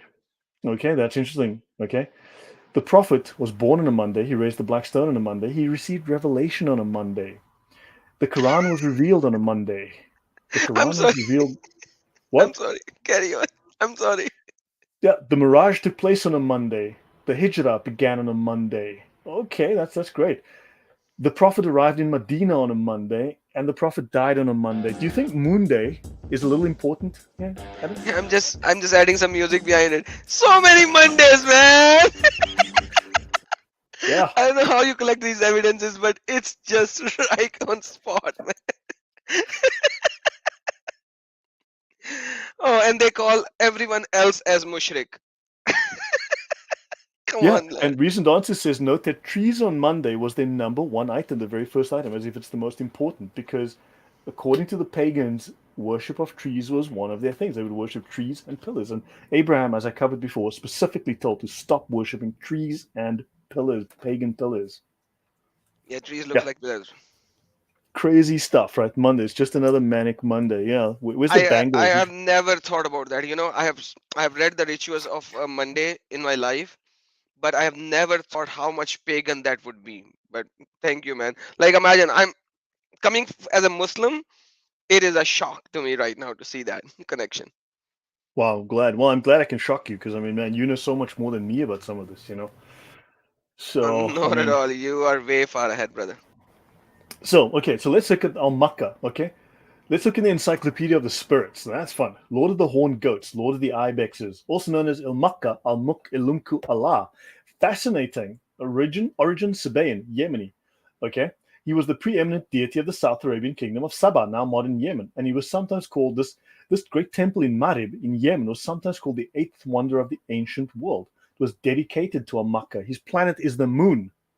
Okay, this here it's just here because the reason I keep mentioning all this archaeological evidence and all of this academic evidence, all these encyclopedias, all these scholars, all these PhDs, okay, is because Alfonso, John Week, okay, Jason Boring, he constantly wants to claim that Al-Makka wasn't a moon god. And he mentions two scholars, Perrine and Garbini, who got it wrong, who got it backwards, whatever. That's the moon god. Sacred animals, the bull. Okay. And here they have, he's represented by a sun over the crescent moon. It could also be a full moon within cattle horns. A full moon within cattle horns. Okay. So that Hilal, full moon, cattle horns. Okay. So understand, let's have a look. You have the South Arabian moon god. So let's look at Arabian pagan stones, the moon god culture.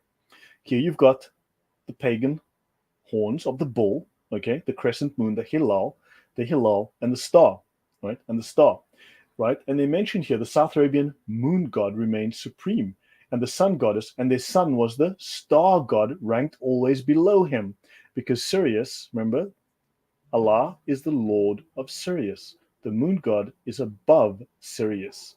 Sirius is the sun of the sun and the moon. So the Babylonian symbol of the sun disk in the crescent of the moon. Well, there you go. And sometimes it's the moon disk in the crescent of the moon. Okay. So here we go. Now let's have a look at this. Military expeditions led by the Prophet Al-Maghazi. And let's look at chapter 70 in the Sunnah, Sahih al-Bukhari. Okay, Sahih al-Bukhari. We used to worship stones, and when we found a better stone than the first one, we would throw the first one and take the new one. Sahih Bukhari, okay, book 64, Hadith 401. So they used to worship stones, just like Abraham when he was a pagan. So again, that's just they covering up their paganism, and that's revealed here in Sahih Bukhari. And they used to worship stones with the image on them. So now let's move to the Kaaba. Are there any questions in the comments that I've missed?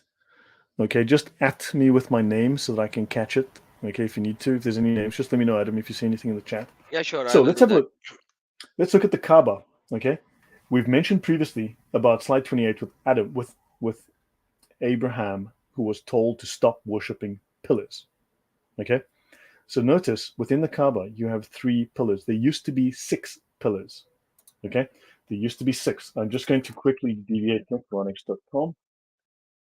Into Quranics.com, I'm going to search. I'm going to go to hadiths, and I'm going to go to pillars, six pillars. I'm just going to type that in.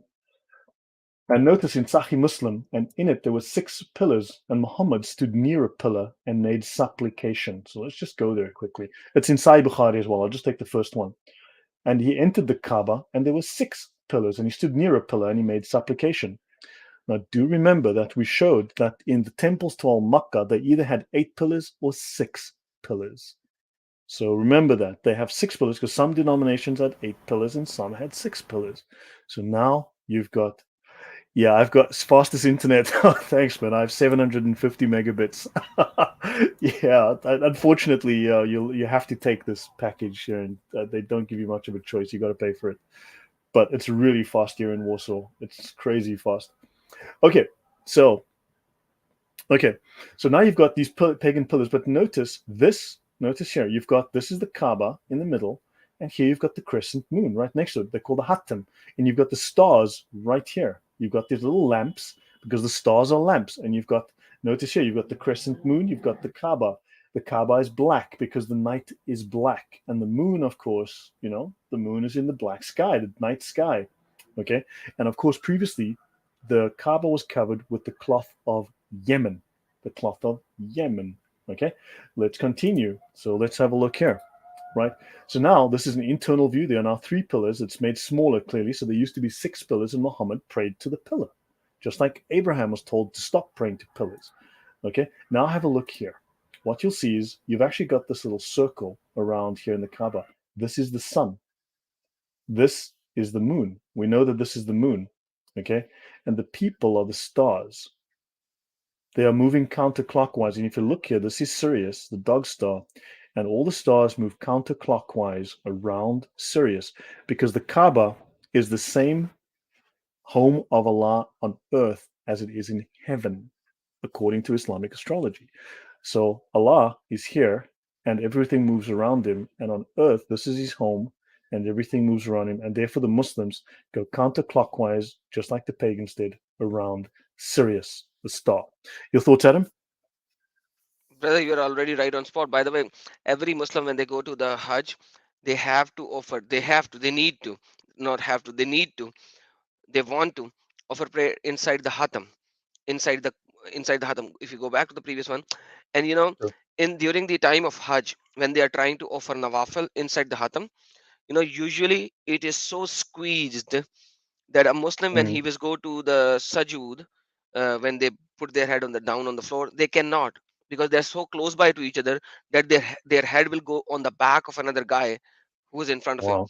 That's how much crowded it is, and they have to get inside and pray inside there. And that's a fact. Ask anyone who has visited Kaaba during the time of Hajj. Yeah. Yeah. No.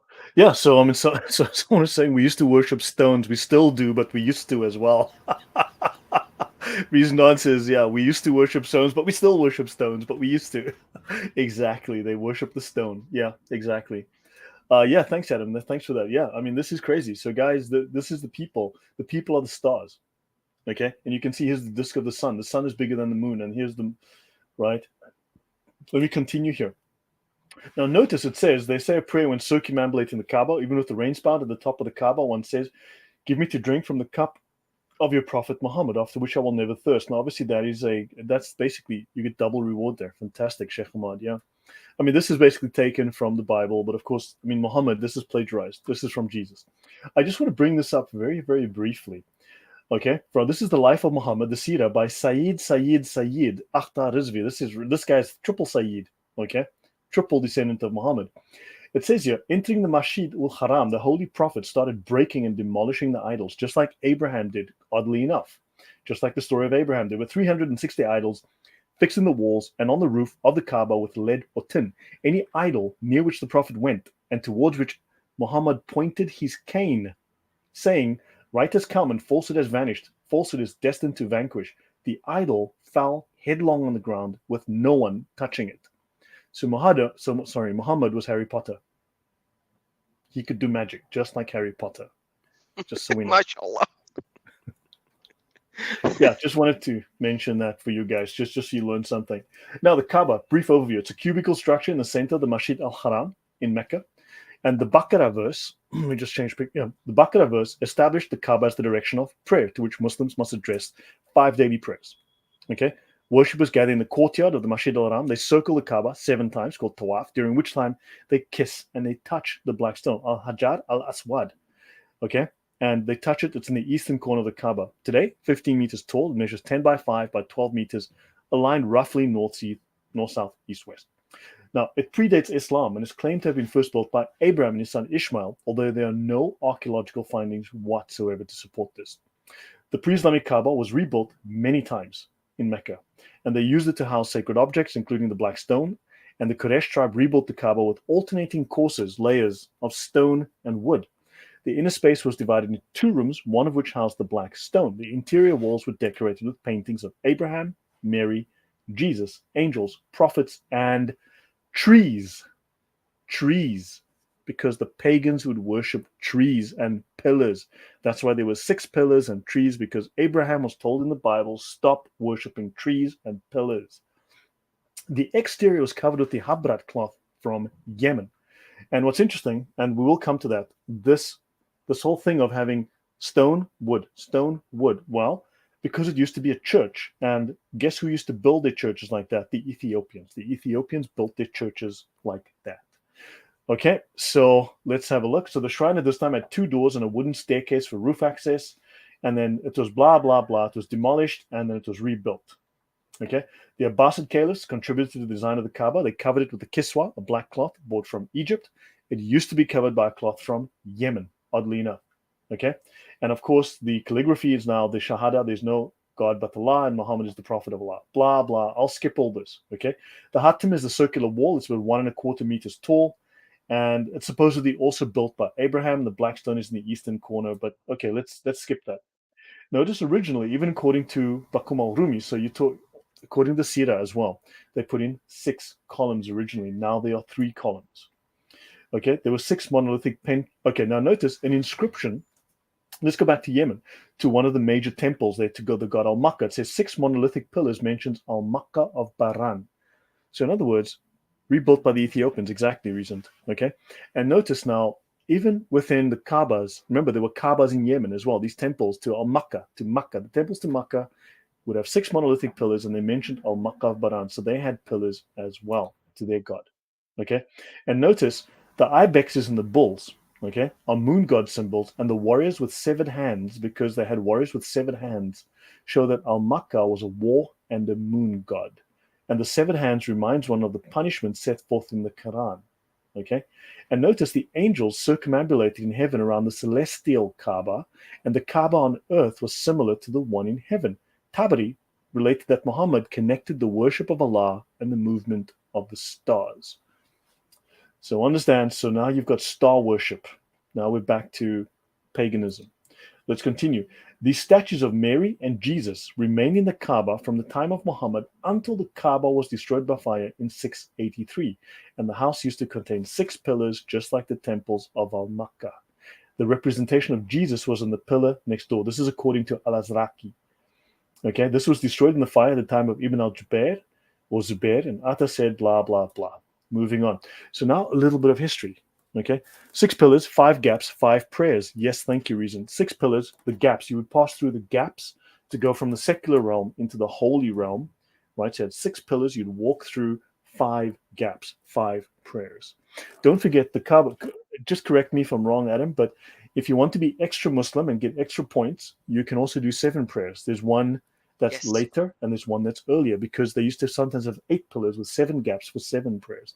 Correct? yes, you can Yes. actually do chasht, and you can do tahajjud and chasht. So you have 2 more additional prayers if you want to get extra rewards. It is not a compulsory prayer, but they are there. Yes. Correct. Correct. So yeah, so you could pray 7 times, not just 5.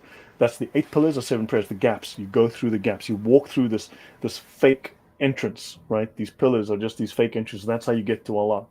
Now, notice in this one, we're going to talk a little bit of megaliths and we'll start winding down. So let's look at this book. This is called The Sciences. This is May, June 1982. Okay. In its origins, it now appears the Kaaba might even have had features in common with the Great Stone Circle on Salisbury Plain. The Great Stone Circle on Salisbury Plain is known as Stonehenge. Let's have a look at Stonehenge.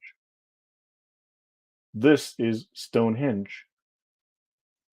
Okay, you guys should be familiar with Stonehenge.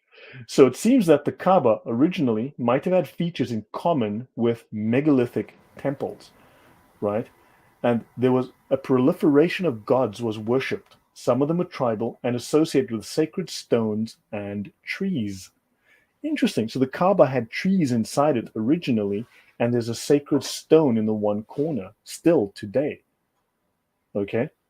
So, okay, and associated with sacred stones and trees and astral, and it was linked. Okay, so it's astrologically based, and it's linked with the sun, the moon, Venus, and prominent stars such as Canopus.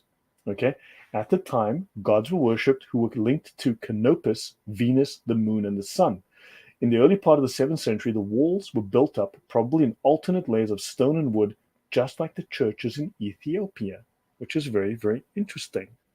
Okay, now let's have a look. Okay, so we mentioned now that gods, ancient pagan gods, were linked to Canopus. Canopus is the second brightest, just like Venus. Okay, so if the Kaaba is Venus and everyone just circles around Venus, Canopus is the second brightest star. Venus is the brightest. It's not a star technically. Sirius is the brightest star. Sorry, but okay, the second brightest star is Canopus. Let's have a look. The major axis of the Kaaba is aligned to the rising of Canopus at about the 1st century AD. It is precisely aligned to the southernmost setting position of the moon at the winter solstice over the hills to the southwest of Mecca. So the Kaaba is astrologically aligned to the rising of Canopus. So it is the point of Sirius, the dog star. Okay, don't forget, we just mentioned that Göbekli Tepe, the very oldest religion, the very oldest temples in the world, are probably temples to the worship of Sirius. The Kaaba claims to be effectively at Sirius, which is the pole star, and everyone circles around it, right? And so now, but it's also aligned to the second brightest star, Canopus, and it's aligned to the moon. And in fact, it is also aligned to the four winds, because it is not just astrological, it is meteorological, just like these pagan megaliths, like Stonehenge and other henges around the world. Every 19 years, the crescent moon sets at the spot in the horizon visible along the southeast side of the Kaaba, and the Muslims do make a big deal out of this. The lunar alignment is also found in many megalithic sites in Europe.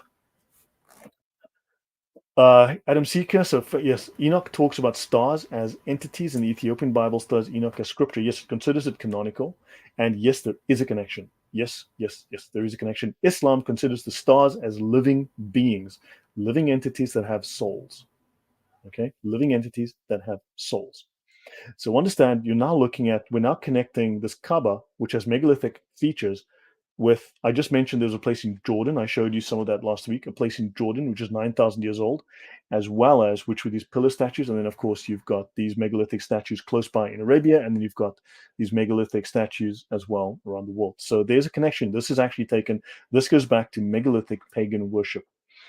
All things considered, it is likely the Kaaba was a kind of microcosm of the celestial and terrestrial universe of the pagan Arabs. The sun, the moon, and Canopus, the brightest star in the southern sky. Okay, so Canopus is the brightest star in the southern sky. It's the second brightest star available to us.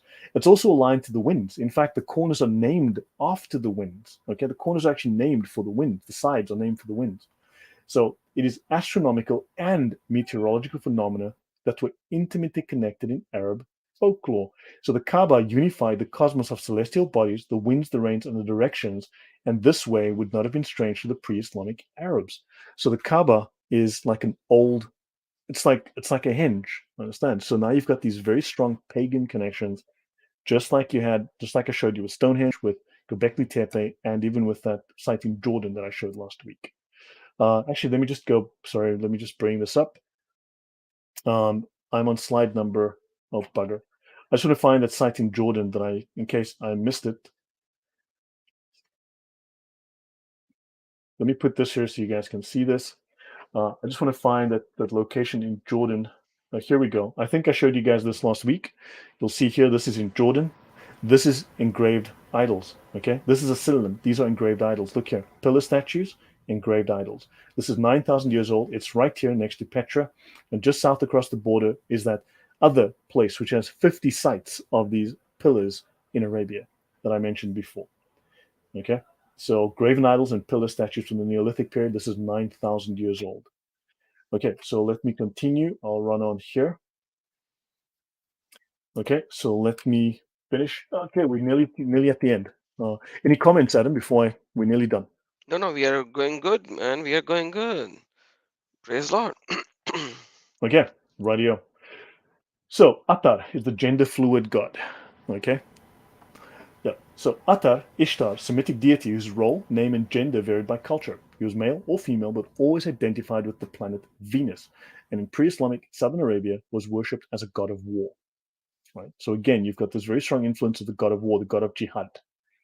Alat, according to recent study, is believed to have been introduced into Arabia from Syria and was the moon goddess of northern Arabia. We know it was the main god of Nabatea, of Petra. We've also had the story that Hubal was introduced from the same location, from Syria, right? We mentioned that earlier, different episode, that Hubal came the same. So it's possible, it is a possibility that Hubal and Alat are the same god. They're just different genders. Or somehow the story got mixed up. If correct, she corresponds to the moon deity of South Arabia, Al Makkah. Now we know.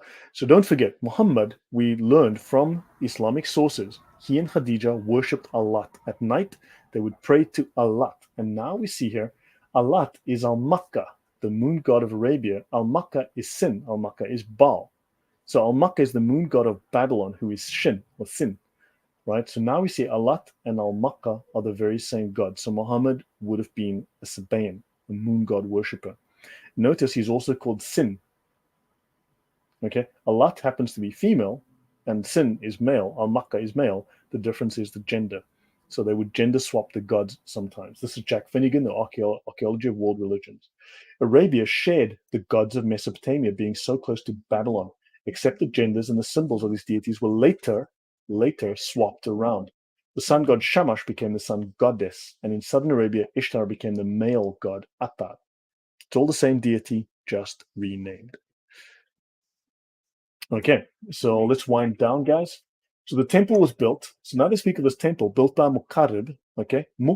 One who does, Qarib, okay? Qaribal, one who worships. So this is like, just like if Abd al something, Abd al Malik, Muqarrib is basically means exactly the same thing. In fact, Abd al Malik replaced Muqarrib. Muqarrib comes from Yemen, and it was Arabized and became Abd al-Malik. They changed it.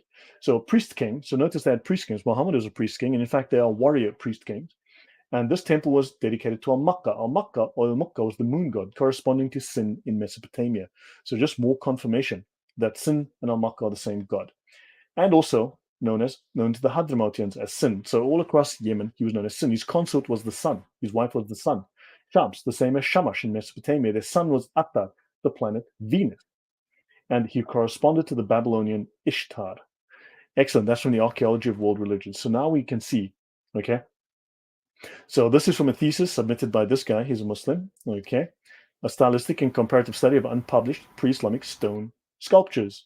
So the religion of ancient South Arabia was an astronomical religion. We just mentioned the Kaaba is a henge, but it has astronomical and meteorological, weather and star worship, astrology, based on the worship of gods personified by heavenly bodies, similar to that of the northern Semitic Arab people. These gods can be incorporated into one triad composed of the planet Venus, the moon god, and the sun goddess.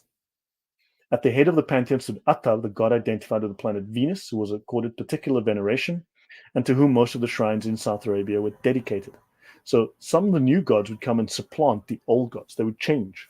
Okay, his name appears in hundreds of inscriptions and is also compounded to the names of many individuals. The moon god was known in South Arabia by different names, and Anbe, and Al-Makkah to the Sabaeans. He was known as Wad to the Manaeans, and Sin to the Hadramautis, also to the Babylonians. So there we go.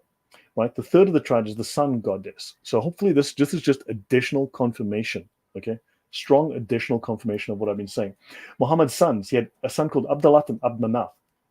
Okay, so his two sons by Khadija were named Abd al Uzza and Abd Manaf. Manaf is a god. We've mentioned him earlier. He had Manat and Manaf, the star god, and Abd al Uzza, the great one. Okay, so he and his wife, Hisham replied that is a lie. The names are Abd al Uzza and Abd Manaf. Okay, so he had sons named after pagan deities. Okay, so this is the case. And Muhammad had pagan family. Hashim ibn Abd Manaf was the great great grandfather of Muhammad. Abd Manaf, again, the star god, Attar. We've just seen him, Ishtar, Attar. Okay, Hashim was the son of Abd Manaf. Interesting. So you had Abd Manaf and Abd Manaf. They were both named after the god that they prayed to. We just saw at one time the star god was the great god of Arabia. And here you've got confirmation that, so prior to that, you had the star god, and then, of course, came the moon god who replaced them.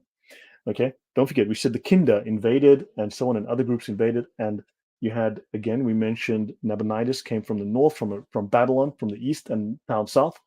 And he introduced from the north, he introduced Sin, the Babylonian god, and he was the same god was introduced from the south by the Yemenis. So suddenly now you had new gods arriving. Abdul Muttalib was the first Meccan to introduce the practice of dyeing hair with henna to his fellow tribespeople after a visit to Yemen. Okay, so even his grandfather went to Yemen and his father picked up traditions and practices from Yemen. Encyclopedia of Islam, volume 9, page 383. And notice the horns of the bull. We saw that, the crown earlier, the horns of the bull on the Kaaba in this picture. Why would the artist have the bull's horns on the Kaaba? Any comment, Adam, before I go on? Sorry, I was on mute. Yeah, it's unbelievable that they, like, I don't know how you pick up these kind of things. Like, somehow I cannot pick up these kind of things. It's the way they actually picked up the black curtain of the Kaaba, and it looks exactly like that. And it's unbelievable that these people are giving so many references to this, yet they do not know what they're doing. Yeah, no, agreed. I fully agree. So Manap was one of the greatest deities of Mecca. It's the deity of ancient Arabia, known as the Exalted. Okay, don't forget Waraka ibn Naufal. This is the root of Naufal. Okay, describing Atar Venus at its zenith. So Waraka ibn Naufal basically it's a name to pagans. Both his name and surname are pagan. They call him a Jew that became a Christian, whatever. His name's a pagan. His father was pagan. It's an epithet of the sun. So here we have now Manaf, the sun. Okay, excellent. So then you have Abmanaf, okay, and then you have Kamar the moon. So his mother had, so one of the four sons of Qusay, Abmanaf, and he was also surnamed Kamar the moon. So these names were all over the place, okay. And then I'll mention, okay, I've already covered this. We've covered that. I'm going to skip this. I'm going to cover that. Sorry, okay, skip that. I'm going to skip that, skip this. And let's talk about briefly, finally, now some more archaeology. The moon temple of Shin in Arabia. Okay, this is from this paper, Reports of the Research Committee, the Society of Antiquaries of London. The tombs and moon temple of Khurayda or Hadramaut, Yemen. The moon temples of Yemen, let's call it that. Synopsis: the moon temple, the first to be excavated in Arabia, blah, blah, blah, blah, blah, blah. Okay, it may form part of the Haram area. So the Haram, so the concept of the Haram, okay, of Mecca or the temple in Jerusalem, this actually goes back to the Yemenis. They called their holy spaces also Haram. Okay, so that word comes from them. Okay, and there were stumps of stone pillars. Okay, very interesting, stone pillars. Okay, and the orientation of the building follows the Mesopotamian practice, the Babylonian practice of setting the corners to the four cardinal points, just like when we see the Kaaba does that. I wonder. Probably no connection whatsoever that the Kaaba is arranged north, south, east, west, just like the Mesopotamian pagans did. Okay, fantastic. The main facade looks south and west. Okay, gradio. Okay, and there are many inscriptions and 9 graffiti. All except one, perhaps two, are Sabaean or in the Hadramautic dialect. Okay, and in 22 of these inscriptions that were found at this particular temple alone, the dedication to Shin, the Babylonian god Sin, the Babylonian god, moon god Sin, is preserved. And he's called different names. The deities Hal and Al Makkah are also named. It's the same deity. He's called Hal and Al Makkah, different groups, because different groups would go and make pilgrimage here. And of course, they wanted to represent all of these groups, just like they did in the Kaaba. Now they speak here of there of disintegrated mud brick, but they found something that clinched the evidence, which was further supported by scarce shards and masonry fragments, some finely dressed, one of which bore the letters Shin. was Sin. So, in other words, there was proof eventually that this was a temple to Sin, and we know that the main god of Yemen was Al Makkah. And of course, in this case, they called him Sin. So, in other words, Sin was Al Makkah is Sin. This is confirmed by the archaeology. And they mentioned here an incomplete Shin invocation. Another one was found, which is archaic, and it invokes the moon god under the Sabaean name Al Makkah. So that confirms it. Yeah, Allah Shin. I know. Marion Grand Bruheim says by Allah Shin. I know. I've wondered about that myself because the correct is not sin, it's Shin. Shin, right? So they keep talking about Allah Shin. So I keep wondering about that. Is that Allah Shin? I mean, good grief. Okay. So now notice they say here the Moon Temple, okay, assessment of the architectural influences in the Moon Temple is not easy because it assimilates lots of foreign models. In other words, every time they go somewhere, every time someone comes there, they steal an idea, they stick it into the temple. They were constantly changing its style to match those of the countries around them. They were copying from other cultures constantly. They were plagiarizing and stealing from other cultures, all the cool stuff. They were taking and using it all the time. But notice the orientation as well as its deity are rooted in Babylon. So they tell us the way it's designed. And of course, the Kaaba is rooted exactly the wall. It's rotated, facing exactly the same way. And so let's finish off. C.S. Kuhn, Trade Links and War Gods. The surface message is clear. The kingdoms of southern Arabia, like that of the Nabateans, were in contact with the entire ancient world, Rome to India, even beyond. We know they went as far as China.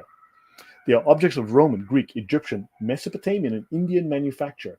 Okay, they are Syrian and Byzantine. They are Grecian columns. They're Greek columns, and the names of gods are monotonously repeated. This indicates a devotion to religion and a belief in divinity. Right, from the Hadramaut, from Yemen, from Mecca, Medina, and the ports of the Eastern Mediterranean, they went everywhere.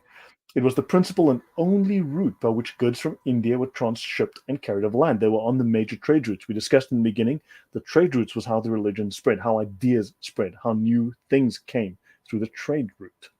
Okay, let's continue.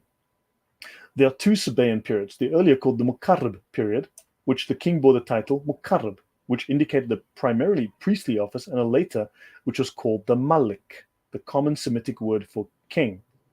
That's interesting. See, Malik replaced Mukarrab. Then you have the Abdal Malik. Now, if you are the Abdal Malik, if you are the king, who are you servant of? Who are you slave of? Well, you're the slave of God. And Malik also means Molech, Hubal, Baal. Okay. The most important Mukarrab of Saba was Kariba Ilu, the priest of the god. Okay. So you're a political priest. It's a political, religious, war-based role. Thank you, Fatih. Thank you. Thank you. Okay. So it's a political role, but also, and of course, notice, are we talking about now? Let's continue. So let's finish here. Okay, now I know that Abraha is supposed to have gone to, now, even according to Islamic sources, even according to Qurtubi, for instance, supposedly Muhammad was born in 570. This is the year of the elephant. This is when Abraha went north to attack Mecca with the elephants, and the elephant was called Mahmud. And this elephant, Mahmud, kneeled down and refused to go into Mecca because Mahmud is just a nickname for Muhammad. It's a short version. It's a nickname for Muhammad. Mahmud, Muhammad, MHMD, same letters. Okay, so Mahmud, Muhammad, Mahmud. It's the same root. So the elephant was called Mahmud. Okay, so the elephant is called Muhammad, and this elephant called Muhammad, refused to attack Mecca. Very, very convenient. But I want to note maybe this idea is stolen from an historical event that happened very early, around the first century, just before the beginning of the first century AD. In 24 BC, in 24 before Christ, Aelius Gallus, he was the Roman governor of Egypt. He led an expedition to conquer the whole section. This is Yemen, okay, known to the Romans as Arabia Felix. Now, notice he took one of the world's most famous historians of the day, a man called Strabo, who was his friend. He took Strabo, the historian, with him. They went all the way down the coast. They never heard of Mecca. They never stopped at Mecca. They never mentioned Mecca. They didn't bother to go to Mecca, the world's oldest town, the world's oldest city. They went straight to Yemen. But the Romans never got there. Well, Abraha never got to Mecca. Somewhere in the sands near Najran, the majority of them died of disease. Well, according to most of the Islamic literature, actually, they weren't killed by birds with stones. Technically, they died of disease, because you can also translate this idea of birds killing you with stones, can also be translated as disease. And those who survived turned back. So this may well be the source of the myth about Abraha. Okay, and even according to Qurtubi, Abraha possibly went before the birth of Muhammad's father. So that would have been 40 years prior to the birth of Muhammad, which was prior to the birth of Muhammad's father. Okay, so notice, and about 270 AD, the Aksumite Ethiopians conquered Arabia and ruled it. They were Christians and they set up bishops and bishoprics. Okay, and the Aksumites themselves were descendants of earlier immigrants from Yemen who had carried Semitic civilization to Ethiopia and there became Christianized. So let's look at the 100 moon god attributes, which are Allah. Okay, the 100 attributes of the moon god. Yet Kabir, thus the prototype of the modern Zawiya and Sheikh or Faqih existed in pre-Islamic Sabah. So in the Sabaean kingdom of Yemen, they had sheikhs, they had faqis. These are mujtahids, these are experts of the law. These are sheikhs who make fatwa. So this concept existed. This was taken from Yemen and just incorporated by Muhammad. You have inscriptions that consist largely of the names of gods, of which over 100 are known. Many of them are attribute names such as Wad, love, Sadiq, truth, and Rahman, the compassionate. So the Yemenis had Najran very close by, and of course you had the Ethiopians who were the earliest Christian civilization, even before Armenia. They conquered Yemen and they made it Christian at the time before it was reconquered by the Muslims. And don't forget, Rahman, it says here, okay, passed into Islamic terminology. So the Ethiopian Christians brought Rahman as Christians. It was adopted by the pagans and then it was adopted by Islam. So it tells us here that it comes from paganism, but it comes through paganism by way of Christianity. Yet the god of the names, Wad, the Katabanians, Amma, and of the Habramis, Sin, and of the Sabaeans, El Makkah, all of them were the moon. So we have further confirmation of this.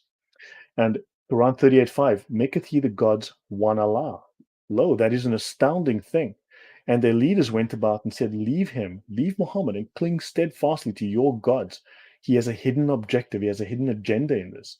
We have never heard of this, even in Christianity, the latest religion. This is clearly a newly fabricated matter. So the Quran tells us in 38:5 to 38:7 that Muhammad is fabricating. He was simply taking all the gods, all of their attributes, and rolling it into one God called Allah. So, according to this scholar, needless to say, the multiplication of God names does not imply an extensive polytheism. So, having 100 names of God doesn't mean there was 100 gods. 360 gods in the Kaaba doesn't mean there were 360 gods. It could have been 5 gods, 10 gods, 2 gods. It just means that each group would take a quality of the God that they liked and they would call it. For instance, you go walk down the street. You're in Chicago, walk down the street, you see the Church of the Redeemer. Then you see the Church of the Holy Shepherd. You see the Church of the Cross. You see the Light of the Shepherd. Are those 4 separate religions? No, it's Christianity. It's just the church happens to just be named that. It doesn't mean it's 4 different religions. It's all Christianity. They just happen to be using a name that they like. And that's effectively what happened in the Kaaba. So this does not imply an extensive polytheism. All of the names, all of the gods have been reduced to 3: the sun, the moon, and the Venus star. These are respectively represented as a disk, a crescent, and a star. Each of these 3 had many functions and attributes, each with a name. So all of the functions and attributes of the gods each had a name. And the reduction of these to 3 is only exceeded by the Islamic heaping of all attribute names on a single divinity. So even according to the early scholarship, all of these things, all of these ideas, these names, these attributes were just lumped, and we have Allah now. Although there were but 3 gods, each might be worshipped in different aspects under different names. Hopefully that is clear. Okay. All right. So who is Abu Hatim and what is he? Yeah, Quran, Andrew Martin, yes, Quran 38:5 does show the syncretism. Adam, any comment from you? No, brother, absolutely not right now. We have already shown these information in the past as well, so it's just an connection of all of them. Yeah, I just want to make sure where I am. So I'm nearly done. Yes, we were nearly done. I should be fantastic. So let's finish up here. So, okay. I just want to say, look, obviously I use Wikipedia. It's very convenient, but we must also be aware Wikipedia is edited. Muslims edit the Wikipedia entries and they can be very, very clever about it. I must admit, it's really, really good. It's propaganda, but it's really good propaganda. Okay. Be very careful when you Good look one. into Wikipedia. It's very useful. Man, Wikipedia can be brilliant, can save you a lot of time, but there's also a lot of nonsense. Just be very cautious. Okay. So in the lunar calendar entry there, they were fudging some stuff. So the moon plays a significant role in Islam because of the use of a lunar Islamic calendar to determine the rate of Ramadan. to determine the date of Ramadan. The crescent moon, known as Hilal, defines the start and end of Islamic months as it did for the Babylonian calendar. So looks like in Babylon they also had a month called Ramadan, and it looks like they also had the crescent moon called Hilal. It was a moon god, literally a moon god. So Ramadan seems to also have been taken from the Babylonian pagans. So there you go, Babylonian moon god worship once again. These are the phases of the moon. This is the young moon, the Hilal. This is Hilal. Okay, this is the full moon known as Badr, the Battle of Badr, and this is Kamar. This is Kamar. See, these are different phases of the moon. The god and Alillah is a phase of the moon god. So the god Illah was originally a phase of the moon god. So just like Hilal was one of its phases, Badr was one of its phases, Al Qamar was one of its phases. Illah was originally a phase of the moon god, one of the 12 phases of the moon. In early Arabian history, the name became a general term for God. So one of the phases of the moon became eventually a general term for God in Arabic. So understand, similarly, under Muhammad, the relatively anonymous Illah became Al-Illah, the God, or Allah, the Supreme Being. Of course, we've seen the Yemenis, who heavily influenced Muhammad, worship the moon god La, and La could have been expanded into the God, the La.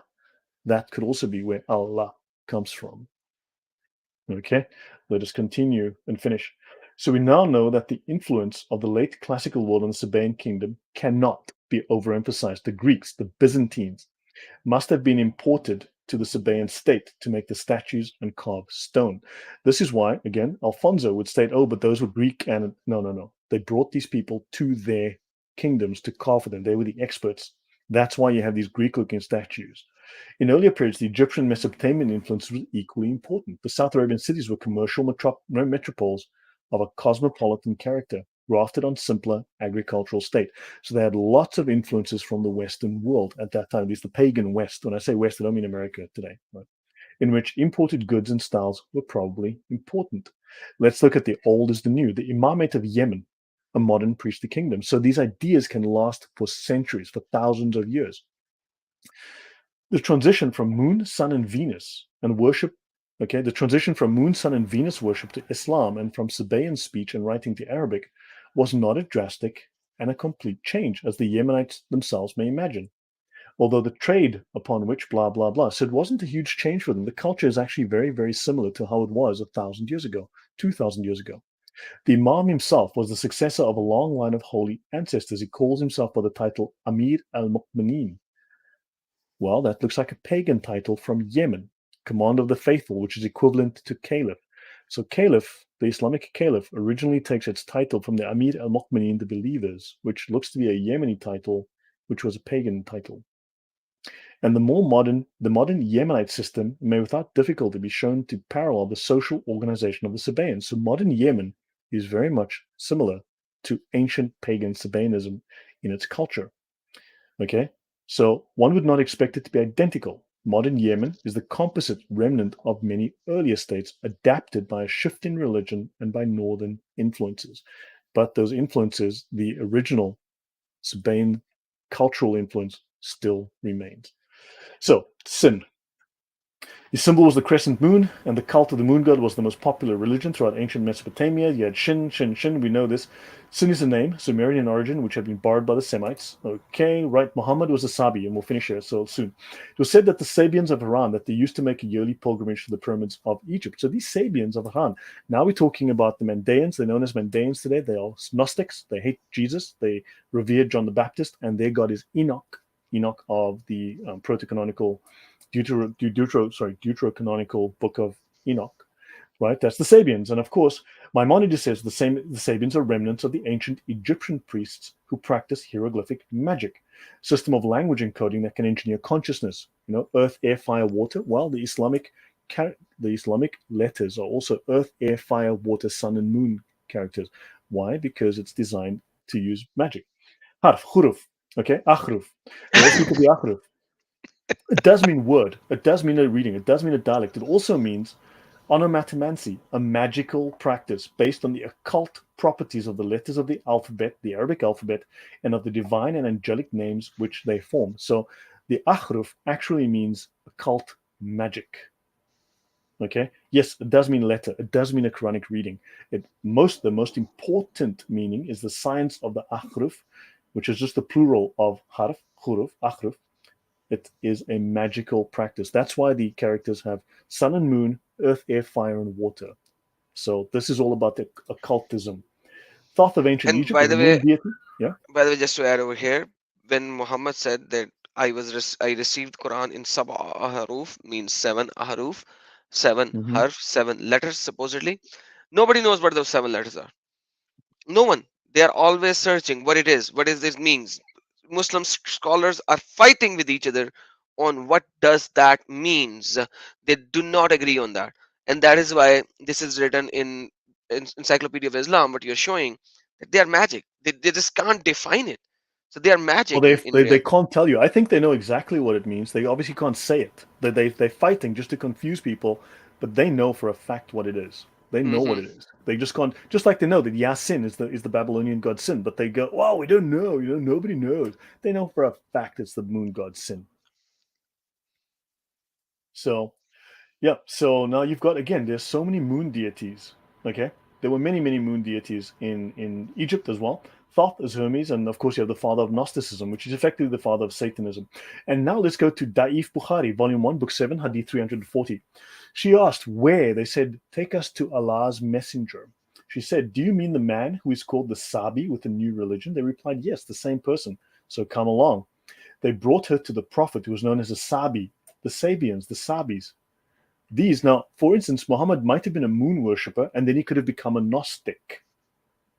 Okay, so because both of these influences are part of Islam today, both influences, Gnostic influences, these Egyptian Gnostic influences, and the post-Christian Gnostic influences, as well as the pagan moon influences. So Muhammad might have gone from, remember, he quit worshipping the pagan moon god. Okay, he supposedly left Al Uzza. He left the worship of Al Uzza. He left the worship of Al Makkah, and he then switched to the new religion. He went to the religion, the religion of Abraham, the earliest known religion. Okay, he went to the earliest religion, and according to this, he's called the Sabi. He became a Sabian. Okay, so he stopped being a Sabaean worshipper, a moon god worshipper, the Sabaeans, and he went to join the Sabians. Okay, so who are the Gnostics? They hate Jesus, they revere John the Baptist, and they follow Enoch. And she said, a strange thing. Two men met me and took me to the man who is called the Sabi. So Muhammad is called a Sabi. Okay, let's continue. Now, the word Saba'a means the one who has deserted his old religion and embraced a new religion. Okay, okay, fine. And the Sabis are a sect of the people of scripture who recite the book of Psalms. Now, we know that the book of Psalms is part of the Sabaean, the Mandaean Gnostic religion, but of course, they're not Christians. They're not Christians. They were called the people of the book, but they're not Christians. Let's continue. The Quran provides the Sabaeans, with a religious status comparable to that of the Jews and Christians. Fascinating. Okay, for some of them came believers. So now, but they're not Christians, they're Gnostics. Okay, why is Allah never defined in the Quran? We'll finish up soon. Why did Muhammad assume that the pagan Arabs already knew who Allah was? Okay, Muhammad is raised in the religion of the moon god, Allah. Okay, but he went one step further than the fellow Arabs, the pagans. While they believed that Allah, the moon god, was the greatest of all gods and the supreme deity, Muhammad decided Allah was not only the greatest god, but the only god. He said, look, you already believe the moon god is Allah, the greatest of all gods. All I want you to do is accept the idea that he's the only god. He rolled them all into one god. I'm not taking away the Allah you already worship. I'm only taking away his wife and daughters and all the other gods. In fact, he just rolled them all into the names. Because don't forget, Allah doesn't have 99 names. Allah has like 500 names. Every list of 99 names you look at is a personalized name by that scholar. So when you read this list, Allah has hundreds of names. This is seen from the fact that the first point of the Muslim creed is not Allah is great, but Allah is the greatest, which is very odd. It's the greatest among the gods. So why would Allah be the greatest, except in a polytheistic context? Let's go to Al-Kindi, one of the earliest Christian apologists against Islam. He pointed out that Islam and its God Allah did not come from the Bible, but from the paganism of the Sabaeans of Yemen. They did not worship the God of the Bible, but the moon god. So even Al-Kindi mentioned that this is a Yemeni moon god. Allah is a Yemeni moon god. And his daughters Al-Uzza, Allat, and Manat. Dr. Newman concludes his study of the early Christian Muslim debates by stating Islam proved itself to be a separate and antagonistic religion which had sprung up from idolatry. Islamic scholar Caesar Farah concluded there's no reason to accept the idea that Allah passed to the Muslims from the Christians and the Jews. City of the Moon. Okay, let's continue. So, yeah, there we go. We have the city of the moon, brother. There is a suggestion for you by Yatur Siddiqui. He's saying, Brother Lloyd, please go grab a cup of coffee. You are rocking. Man, if he's gonna go and grab the cup of coffee, who will gonna teach it here? Yeah, I know. And besides, Adam wants me to finish tonight. I can't do another part six. Okay, I gotta finish. I gotta finish. It's already 5 parts, man. Thank you so very much, Yatur, for your super chat and your support. Yeah. So, any comments from you, Adam? Because we're nearly done. I am. Let me have a look here. Let me just look where I am. Yeah. So we have one, two. I have like 3 or 4 slides left. Like 4 slides left. Any Perfect. comments from you, Adam? No, brother, you are rocking already. As the people are saying, you are rocking. So yeah, hopefully all of this information, I mean, this overwhelming amount of information verified from many different sources, all points in the same direction. They all come to the very same conclusion, right? So hopefully this makes the case. I know I could have done it maybe with less slides, but there's just so much that proves it. So this is Ur. This is supposedly where Abraham came from. I don't believe this is the case. Okay, I believe Abraham came from Haran up north, but whatever. We'll just leave that for now. So this is Ur, the city of the moon. Haran is also called the city of the moon. Haran in Turkey, next to Göbekli Tepe, also called the city of the moon. They're both called this. Ur lives, okay, so the god of Ur lives in the temple, okay? It was the house of Sin. So Sin was a god here because Sin was the god of Mesopotamia. There's no differentiation. Back then, there was no differentiation between the male moon god and the moon. It was effectively the moon was a deity. Later on, you had the idea that the moon was the vehicle of the deity. The deity perched on the moon, like a bird sitting on a perch. It was like his stool, his throne. Okay, that's why the moon has light. Allah's throne has light. Remember, Allah's light is the nur, the moonlight. Allah's light is the moonlight. Muhammad's light is the moonlight, because Muhammad worshipped the moon god. Allah is a moon god. Sumerians used the lunar calendar with 360 days. Okay, I think that's the same as the Islamic calendar. The moon god referred to as a bull. Okay, and the crescent is horizontal in their the higher north you go. So when you are lower down, the moon's like this, the crescent's like this, and as you go higher north, the moon turns that way. Okay, let's continue. So Charles Russell Coulter and Patricia Turner consider that Allah's name may be derived from a pre-Islamic god called Ilia, similar to El Ilah, Jehovah. They considered some of his characteristics based on lunar deities like Al-Makka, Kal, Shakir, Wad, and Warak. The same names come up over and over. In pre-Islamic Arabia, including in Mecca, Allah was considered deity, the creator or supreme deity in polytheistic pantheon.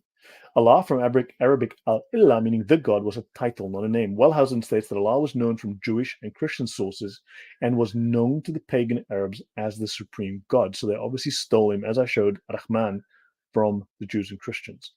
The worship of sacred stones was one of the most important practices of the Arabs. Cult images of a deity were most often an unworked stone block. We've seen those before in the very early episodes. The most common name for these stone blocks was derived from the Semitic nisb, meaning to be stood upright.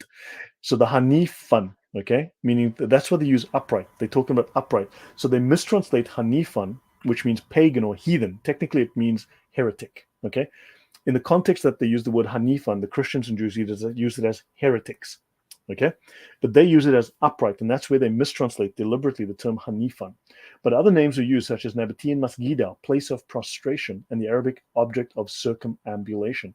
So don't forget, this was a practice. This circumambulation was a pagan practice going way back, and the term often occurs in pre-Islamic poetry. This 9,000-year-old shrine in Jordan, we've mentioned this before. Jebel al-Kashabiyah, French and Jordanian archaeologists made a unique discovery that sheds light on daily life and belief in prehistoric Levant, graven idols and stone pillars. This is very close to Petra, very, very close to Petra, and very close to the same stone pillars that we discovered earlier in Arabia. Okay, now also, Canopus, back to the moon god Canopus, also known as Lunus, the moon from Luna, an Egyptian deity known as Hans Lunus, and also has a hawk head as well as a crescent and a disc. It comes from Egypt.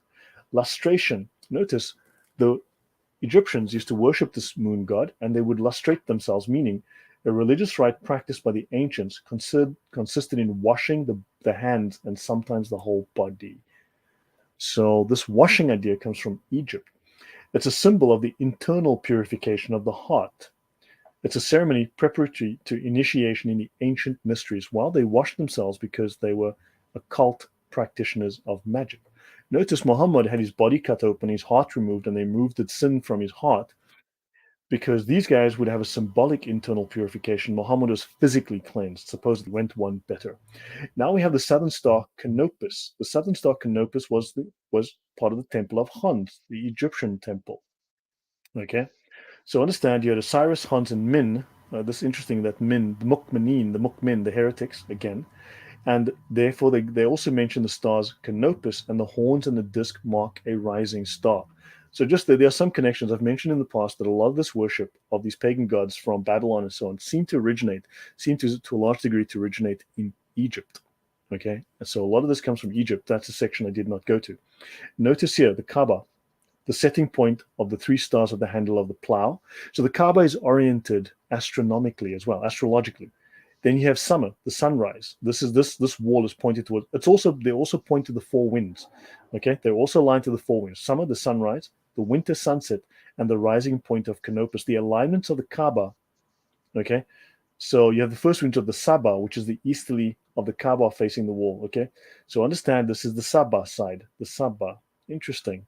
So all of them have names: the Janub, the Shamal, okay, the Dabur. So you've got these names, all may have meteorological and astrological meanings. So this is like a megalith. It's like one of these old temples. Okay, and yeah, so basically, we're going to finish here.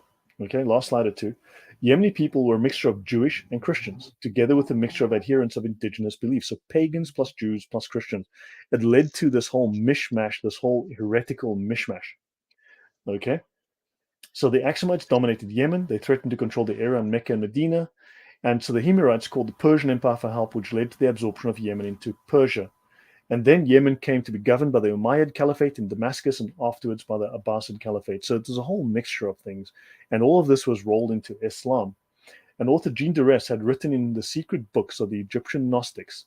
Seth is known in Islam. Okay, Seth from, of course, the book of Seth. Seth is the father of Enoch, and usually assimilated to Agathodaimon, who's one of the great figures of Hermetic literature. Hermeticism ultimately leads to, let's just call it Gnosticism and paganism, and sorry, Satanism. The prophetic prestige with which the Gnostics endowed him he still possesses, especially in the tradition of various Shiite groups, chiefly in Mesopotamia, in Haran. The Muslims went to Haran, right? And of course, they took over the great magical temple and they made it a mosque. And of course, this entire idea we just mentioned earlier, this Hermetic literature, they took to Spain with them. And the Sufis absorbed all this, and that became the foundation of the magical practice, the occult magical practice in Islam. And in these particular doctrines, the survival of Gnostic themes is ubiquitous and seems immense. So, in other words, the Shias and the Sufis, these Muslim groups have retained these Gnostic, pagan, magical, occult practices within Islam. Mashallah. And I will finish here. So the next step would be for us. So I'll just finish. Final slide. Any comment, Adam, before I finish the very final slide? Yeah, there is a question over here, but I'm gonna say to Saint Louis the ninth. He's talking about Hanifan and Hanif. I think, brother, I think in part three we have properly Yes. explained this and we have shown the Mhm. Quranic verses and everything. So, brother Saint Louis, you need to go watch part three, and you will know that in detail. There are 12 verses of Quran which talks about Abraham to be Hanifan. And yes, Abraham was Hanifa, and before the Lord God called him out. So that's for you to go watch part 3 as well again, and it will give you all that Yeah, he information. There is a worshipped. Yeah, sorry, yes, go on. brother, Sorry. please. No, he worshipped upright pillars. So now they're stating he was upright. No, he worshipped upright pillars. And in the Bible, he's told that's a sin. You must stop doing that because God hates those pillars. Go on, Adam. Absolutely, absolutely, brother. By the way, there is a guy named Muslim. He said, "Do not lie about Allah, Adam Seeker. Diced or else painful punishment awaits you in the hereafter." So, brother Muslim, if anything that we have shown so far you can prove any of that wrong, as you claimed, you are more than welcome to come up and do not divert from the topic. Prove us wrong. The link is in the live stream for you. Uh, Brother Lloyd, I think there is a question for you. Here you go from Saint Louis the Ninth once again. I need to steal from pre. Um, that's a good question. I mean, look, they're trying to create their own reality. They reinterpret reality. They do revisionism. They're not. Don't forget, Satan doesn't create. Satan distorts. Right? Satan doesn't create anything new. Satan just distorts what God already created. So they are trying to create their own reality to defy God, and therefore they have to now rearrange and distort what already exists. Um, yeah, it's a myth. They were creating a myth. I mean, Satanism, paganism, it's all myths. I mean, not to say that Satan's are real. Obviously, we believe that Satan is real. At least there's, but they're creating their own creation myth. They're creating their own stories about the world. They are distorting the truth. They are denying the logos. These people are not about following logos. They're about following their will, right? Um, yeah, look, I don't know if I answered the question very well, I but think you Muhammad also did. I had to think you try to did. come up Like, with something original because he was accused of plagiarism. He was many times accused. Yeah, Adam. yeah, I said you actually right answered perfectly, because as a devil, you will not be able to, and Muhammad, we believe him to be a perfect devil. You cannot give something new because you do not have anything new. You have to plagiarize, you have to take and distort. And by the way, Bible is very clear as well. When Satan tried to tempt our Lord Jesus Christ, we see that he took verses out of context, and every time he did that and distorted the word of God, Jesus rebuked him with the clear answer from the Bible. So it tells us that Satan will always take the verses of the Bible and it will always distort that. All these things which are written in the Bible, which have been done by our Lord, is not something to just write it down. It is something for us to know that this is going to happen. This has been happening. So it's already there. It shows how divinely this book Bible is written. By the way, a word of appreciation, brother, from Kim.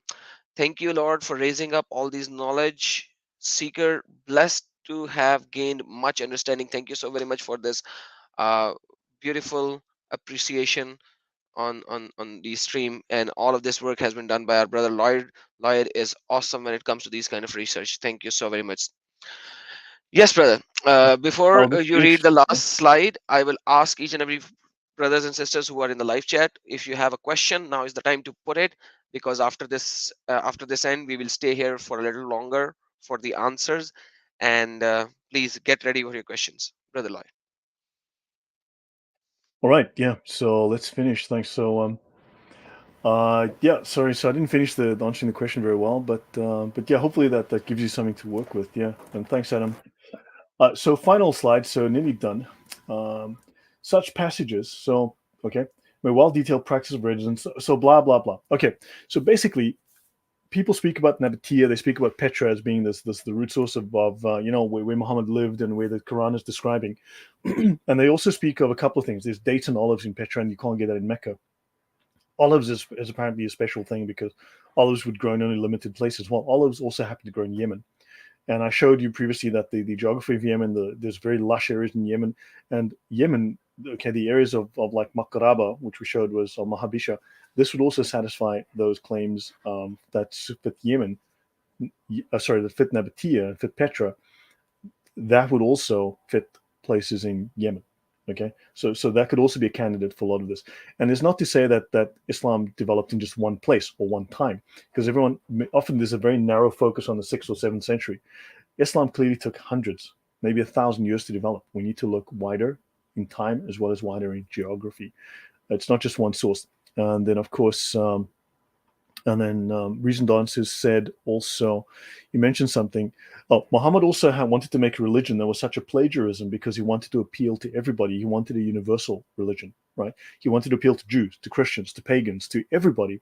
So he stuck a little bit of everything into his religion to just appeal to everyone. So revisionists must reckon with the two other facts which argue against Islam's Nabatean origins. This is a guy that wrote this here. The presence of 200 Ethiopic and Amharic, okay, basically Ethiopian words in the Quran.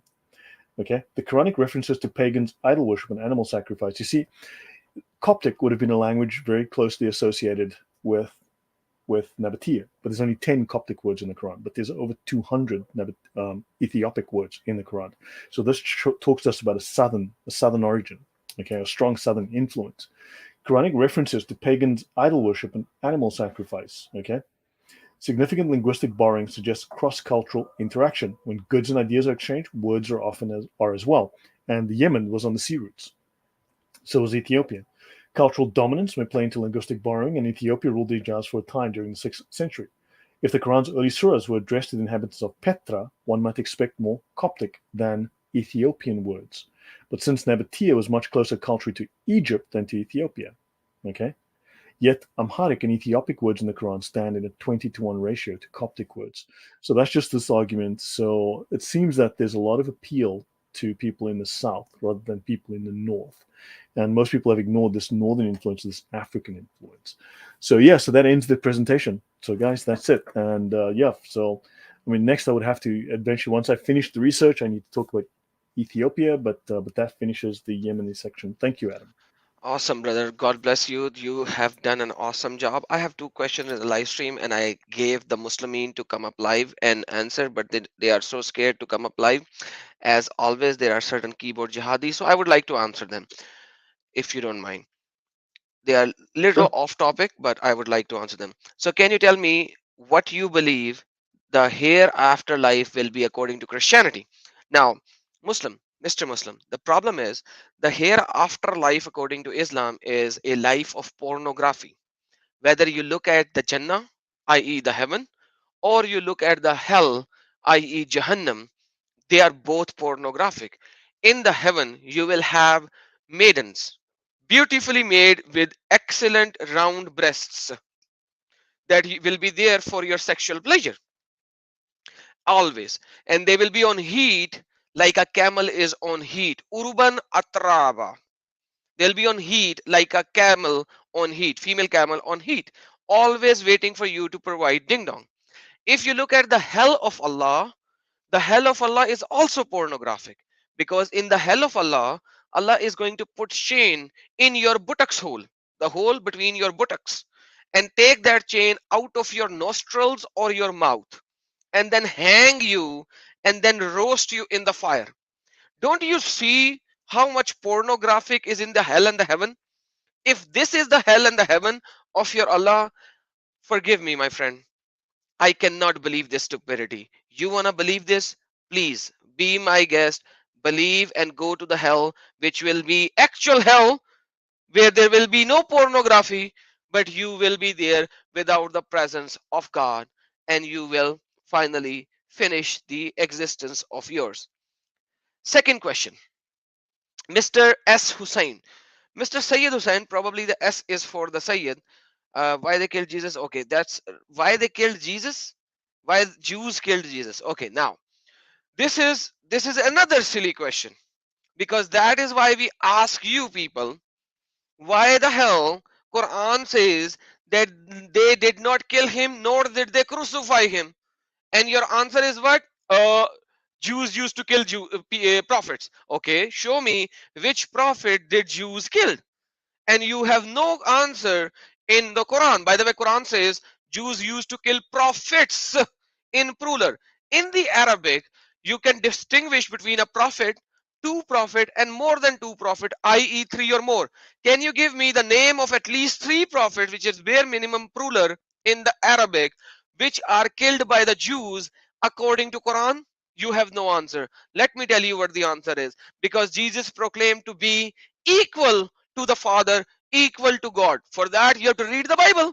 Once you read the Bible, you will realize that Jews did not accept the narrative that Jesus was equal to the Father. Hence, they tried to crucify him. This is when you Muslims ask, where does the Bible says Jesus is God? It is right there on the same passage when they say blasphemy, blasphemy.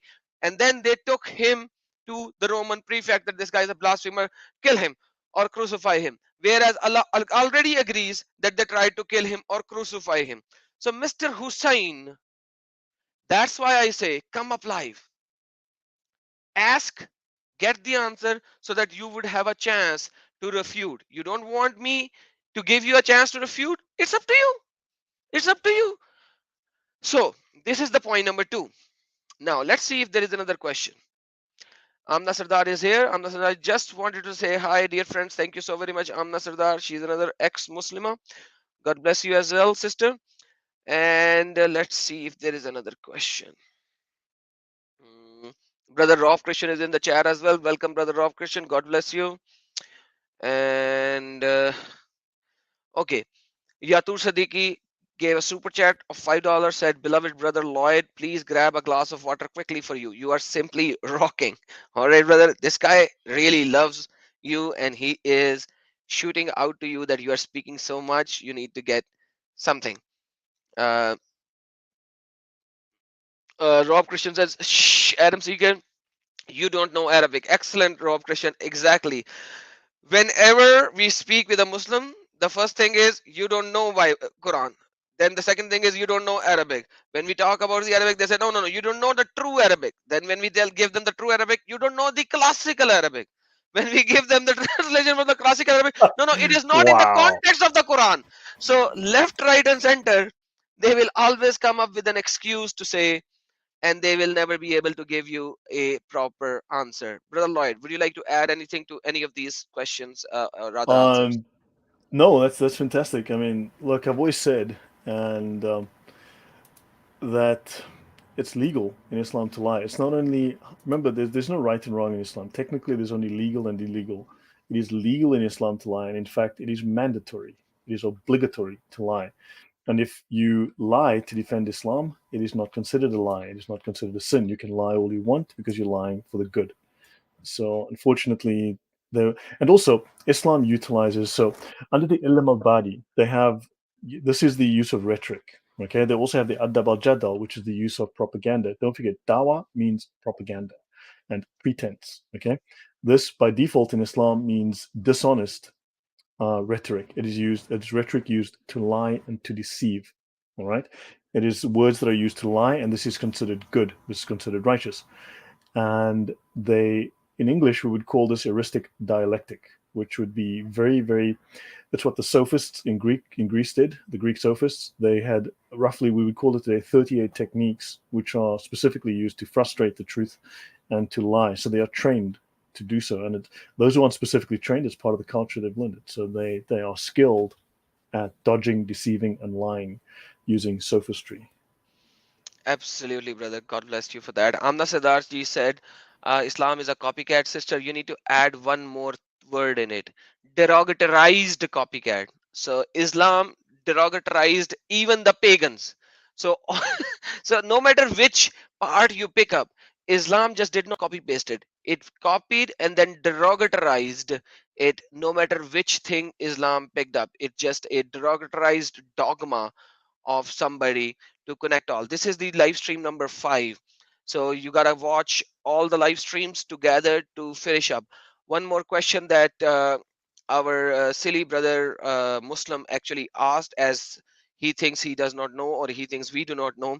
My friend, you have to read Second Thessalonians chapter number 1, verse number 8 and 9, and you will see hell is the absence of God. And this is in a lot of different locations as well, but I'm just giving you one. You will see different things in different locations, but I do not have to tell you that, because hell is absence of God. But at the same time, your Allah is in hell as well, as you know. When when when at the day of judgment, hell is going to ask more and more and more people, and Allah will put people in the hell again and again. Yet hell is asking more. Now Allah is out of people. So what is Allah going to do? Allah is going to put his foot inside the hell. So Allah is already in hell. So he'll be burning in hell. So unfortunately, brother Muslim, you have no idea what you are talking about. You do not know what it is. S. Hussain says, Jews acknowledge Christianity, Jesus as prophet. If not, then why? Come on. Isn't that true? That all of the early Christians were Jews? When the first apostles were Jews, all of the first Muslims were Jews. In Acts of Apostle, chapter number 2, when the Holy Spirit descended upon the apostles, and they spoke and gave the sermon, 5,000 of those people come join Christianity or Jesus. The word Christianity was not even there at that time. The word Christianity was given in Acts of Apostle, chapter number 11. So they were following Jesus, the teaching of Jesus. Those were Jews. You are the most ignorant person in the history of ignorant, because you are a Muslim. Unfortunately, you have no knowledge. You stick to Quran, you stick to Hadith. By the way, can you tell me how many Christians and Jews were there when Muhammad actually attacked Makkah and captured Makkah? Can you give the number? because a lot of Muslims says that there were over 100,000 people who supposedly embraced Islam when Muhammad captured Makkah. You do not have an answer. Okay, how about Jews? There were 7 tribes of Jews in Medina, and Muhammad killed all of them, almost all of them. And when Muhammad attacked Quraiza, the tribe of Quraiza, where all the people went in, all the Jews went in and stayed at the Quraiza area, what did Muhammad do? He killed all of them. They were saying, take my land, take our money, take everything. But what did Muhammad do? Muhammad took their pants down, and Muhammad looked at the kids who has pubic hairs. And anyone who had pubic hairs, Muhammad killed them.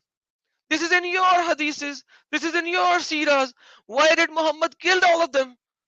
According to the history, 700 to 1400 people were killed when they were captured in the same day. Why? Because they were simply Jews. The first Holocaust of Jews was done by Muhammad, in front of Muhammad, by the commands of Muhammad.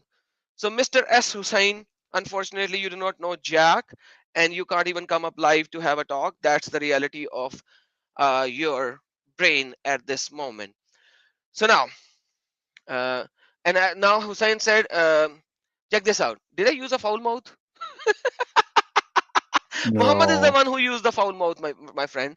Muhammad said, because Muhammad does not know his tribal lineage, he knew his father was not his father. He knew he was born 2 to 4 years after the death of his father. So when Muhammad said, anybody who will exalt himself on his tribal lineage, tell him, go and bite the private part of his father and do not take it as a metaphor.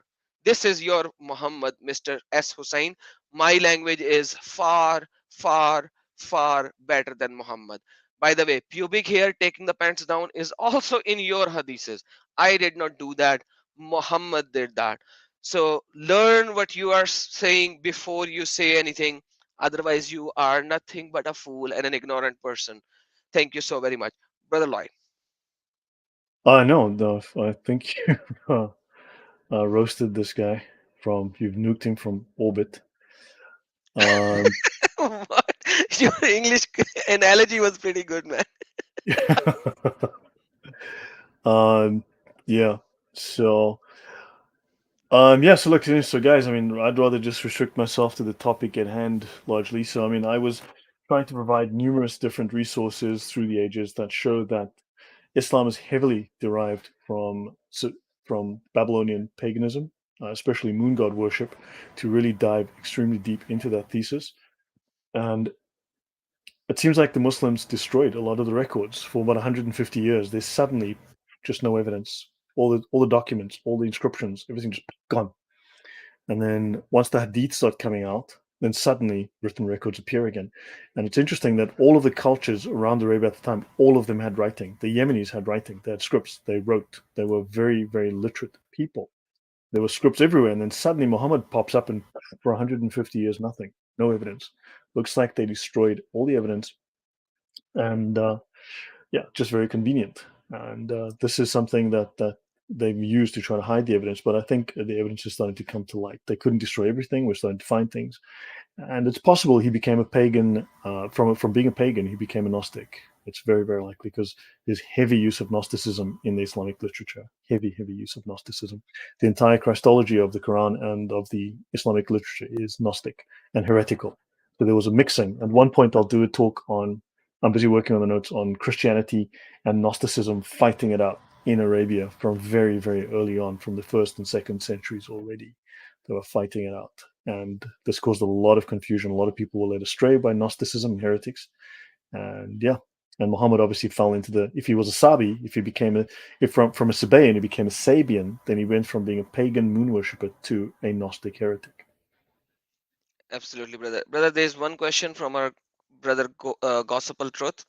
He said, is there any evidence of Jibril? And question number two, as an enemy of Jews and a keeper of secrets. Did you actually did some research on that, brother? No, no. I mean, I'd have to. It's kind of off topic. I'm not sure. Um, As a name of No. the Jews, no, because Gabriel would be one of the. I mean, a lot of the stories, okay, a lot of the stories in the Quran come from originally from the Book of Enoch. You'll find that a lot of the Gnostics stories, the Jewish Gnostic stories, when I say Jewish, I don't mean it. It's like saying Christian Gnostics. They're not Christians. They're Gnostics. They are pseudo Christian Gnostics. They're pseudo, right? They're pretending. They're just a facade. And they derive a lot of their stories from the Jewish mysticism, which are fantasy, the myth, right? They derive a lot of the stories from Enoch, from Sethian and Enochian scripts, from the books, and then the problem is that if you look at the Jewish story, it's like full of details, and then it maybe goes to another culture, and then they lose some details, and they go to another culture, and it's all word of mouth, and eventually you get to the Muslim story, and it lost all the details, right? It's just got the barest details left, so it's like loses detail as it goes. So no, Gabriel should not be an enemy. I'd have to check. I'd have to see. And then of course, what was the other question? Is he an enemy? Enemy of Jews. And a keeper of secrets. Yes, technically there would be the secrets, and of course the whole point was that the Jewish rabbis, the Jewish scholars, wanted to determine secrets like the dimensions of God, right? And there's actually references in the Hadith where they speak of this giant angel and dimensions of Allah and all of that, and how Allah looks. Like even within the Quran, they talk about how Allah looks, like his shin and the size of this, and he's got this and that. This is derived directly from within the Jewish scriptures, within Enoch, within Seth, within other scriptures, other writings of the Jewish rabbis. They talk about they're trying to find how God looks. So yeah, they actually have a study there. I can't remember the name, but I have the notes. I do have a study on it. So yeah, this is all derived from very early, and everyone stole from these Jewish writings, and then they corrupted them, and the Gnostics were just making stuff up, just making it up. So I mean, the way the Quran makes things up, it's very Gnostic. You just make up lies as you go, and that's normal. Absolutely, brother. Thank you so very much. And brother Rob Christian said that in the book of Daniel, Gabriel, no, it's not Jibrail, it's Gabriel, came to Daniel to explain the vision about the two horns. So no lies, of course, Adam Seeker. Absolutely, brother. And Daniel chapter number 8 and chapter number 9, we see Gabriel over there as well. It's not Jibrail, by the way. Murtaz Murti said, so the writing in, brother, can you read this word? Meskadili? Can you please read that? The super What was chat? that? Can you read this super chat, brother? I'm having a hard time seeing it because you're. Oh, hold on. So the writings in Mesquidil Aqsa is Acha, it in the mosque in is Aqsa? Is he for should. Jesus, not for Muhammad. So he's saying Masjid al-Aqsa is for Jesus Yeah, and not for masjid. Muhammad. Yeah, masjid. Yeah, Masjid al-Aqsa. Yeah, Masjid al-Aqsa. Could be Turkish. Is for Jesus, not for Muhammad. Yeah, it would seem so because the early inscriptions to Muhammad are for Jesus, and then Rahman is God, the God of the Jews, the God of the Bible. And by the way, you need to understand that the first Masjid al-Aqsa, which was supposedly created, which we do not have the evidence, supposedly created in 636 or 37, is no more there. The first Dome of the Rock, which is on the opposite side of the Masjid al-Aqsa, which nowadays is called as Masjid al-Aqsa as a whole, was first created in 709, and you do not have the first Masjid al-Aqsa because it was destroyed. The Dome of the Rock was destroyed in a earthquake. And then you have the second Dome of the Rock. So currently the Dome of the Rock that you have is not the original Dome of the Rock. So now in the Dome of the Rock, it's all Islamic scriptures because they are now 200 years after, 250 years after the death of Muhammad. So current Dome of the Rock is not the original Dome of the Rock as you see in the history. So with that being said, you cannot look at the current inscriptions and say these are the same inscriptions which were there in the early Dome of the Rock. So, Yeah, in fact, we're even on the sixth Kaaba. yeah. Oh, yeah. Okay. Sorry. I thought it is Yeah, the third Kaaba. You have the sixth Kaaba? I think it's the sixth. Well, they've replaced the door 6 times already. Ah, door six time. But Yeah, the first Kaaba was destroyed at the time of Hassan, Imam Hassan, first time. Then the second time it was destroyed by Kurtumani. Third time it was destroyed by a flood. And I don't know about the fourth, fifth, and sixth. So yeah, we'll check that out. But I know three of the incidents of the full destruction of Kaaba and the Kaaba was rebuilt. yeah, Um, yeah. But I know the door was replaced 6 times, so that's on their sixth door. So yeah, that's. I mean, so they've made changes to it. I mean, it used to have 6 pillars inside. We know that now it's got 3. They Brother, used to have stairs onto the roof, and now they don't have that anymore. I want to address this. When did we abuse somebody? We told the truth, and it hurt them. Ah, right. By the way, let me just tell you, this guy probably is a Pakistani or Indian because there are at least 5 different channels who are created just to abuse me every day, day and night. They make videos about me and they give me all the abuse of the world, just like their Muhammad, Prophet Muhammad But did. they're The- supposed to abuse you. This is part of the doctrine of the Sharia doctrine of commanding the right and forbidding the wrong. They have to use abuse. They're required to be abusive. They must and use abusive language. abusive in a level where they abuse by using the private part of the mother and the Yes, if they're father allowed to, and the this is sister legal. This is and this is everyone. necessary. This is legal. This is necessary. This is commanded by Allah.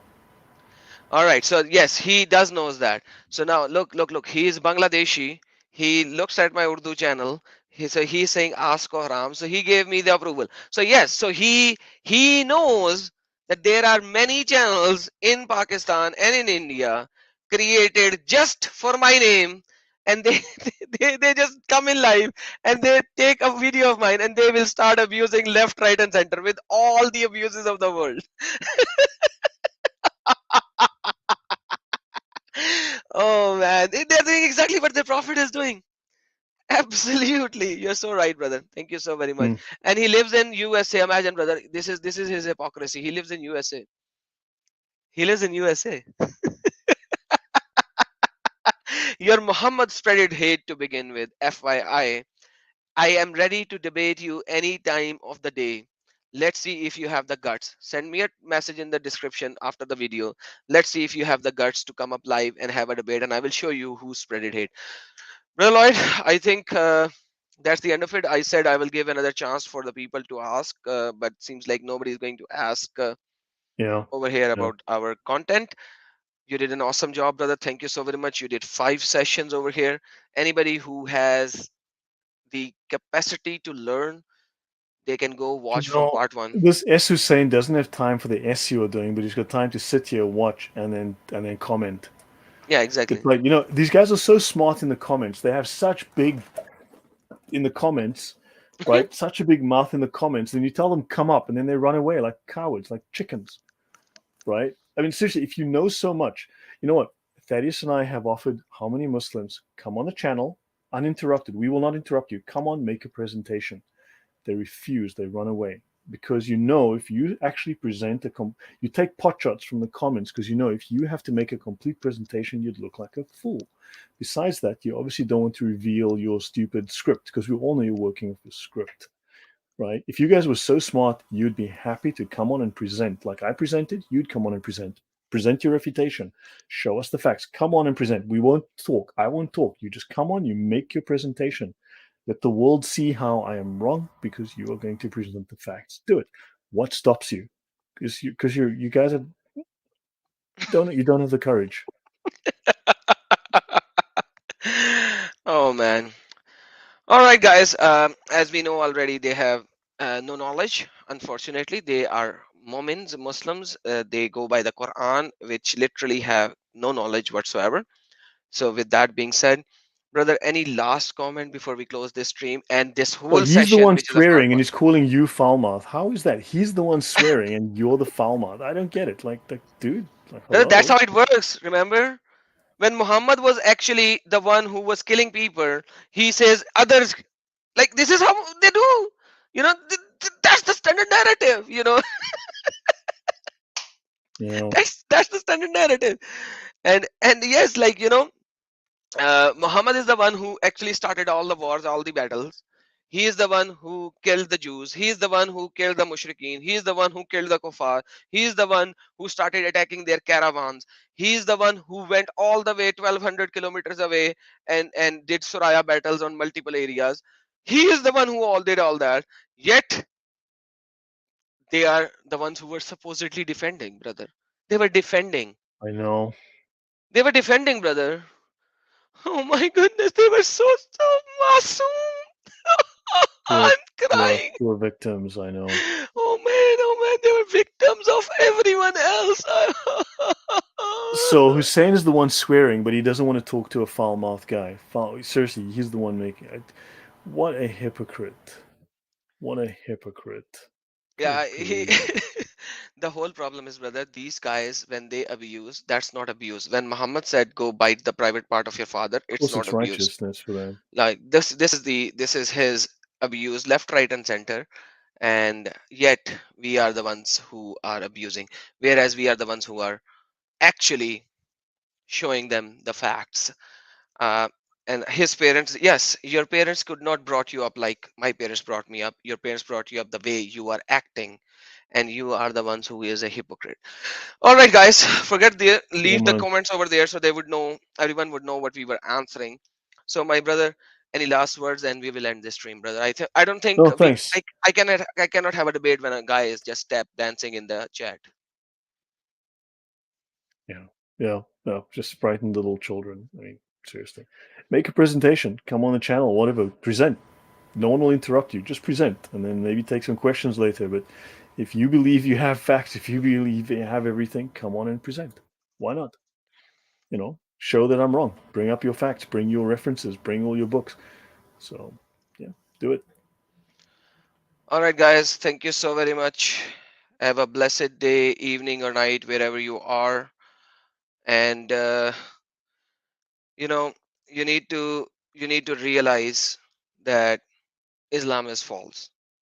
If these 5 parts live stream cannot show you that Islam is false, then you have your mind closed.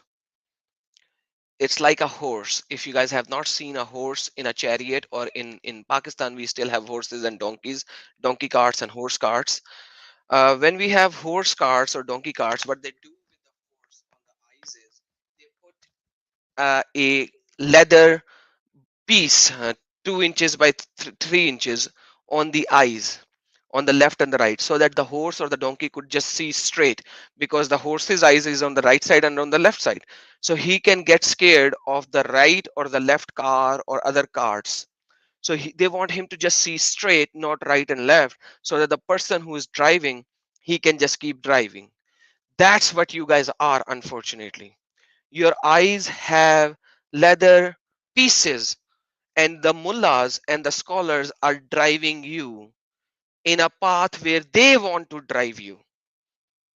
They want to take you left, you go left. They want to take you right, you go right. What we are showing is, we are showing you to see the world in a proper way. Open your eyes, open your hearts, open your mind, and do not be deceived by these scholars. That's all I would like to say at the end. And before I go, as everyone says and knows, have a blessed day, evening, or night, wherever you are. Yeshua Akbarul Akbar Aziz!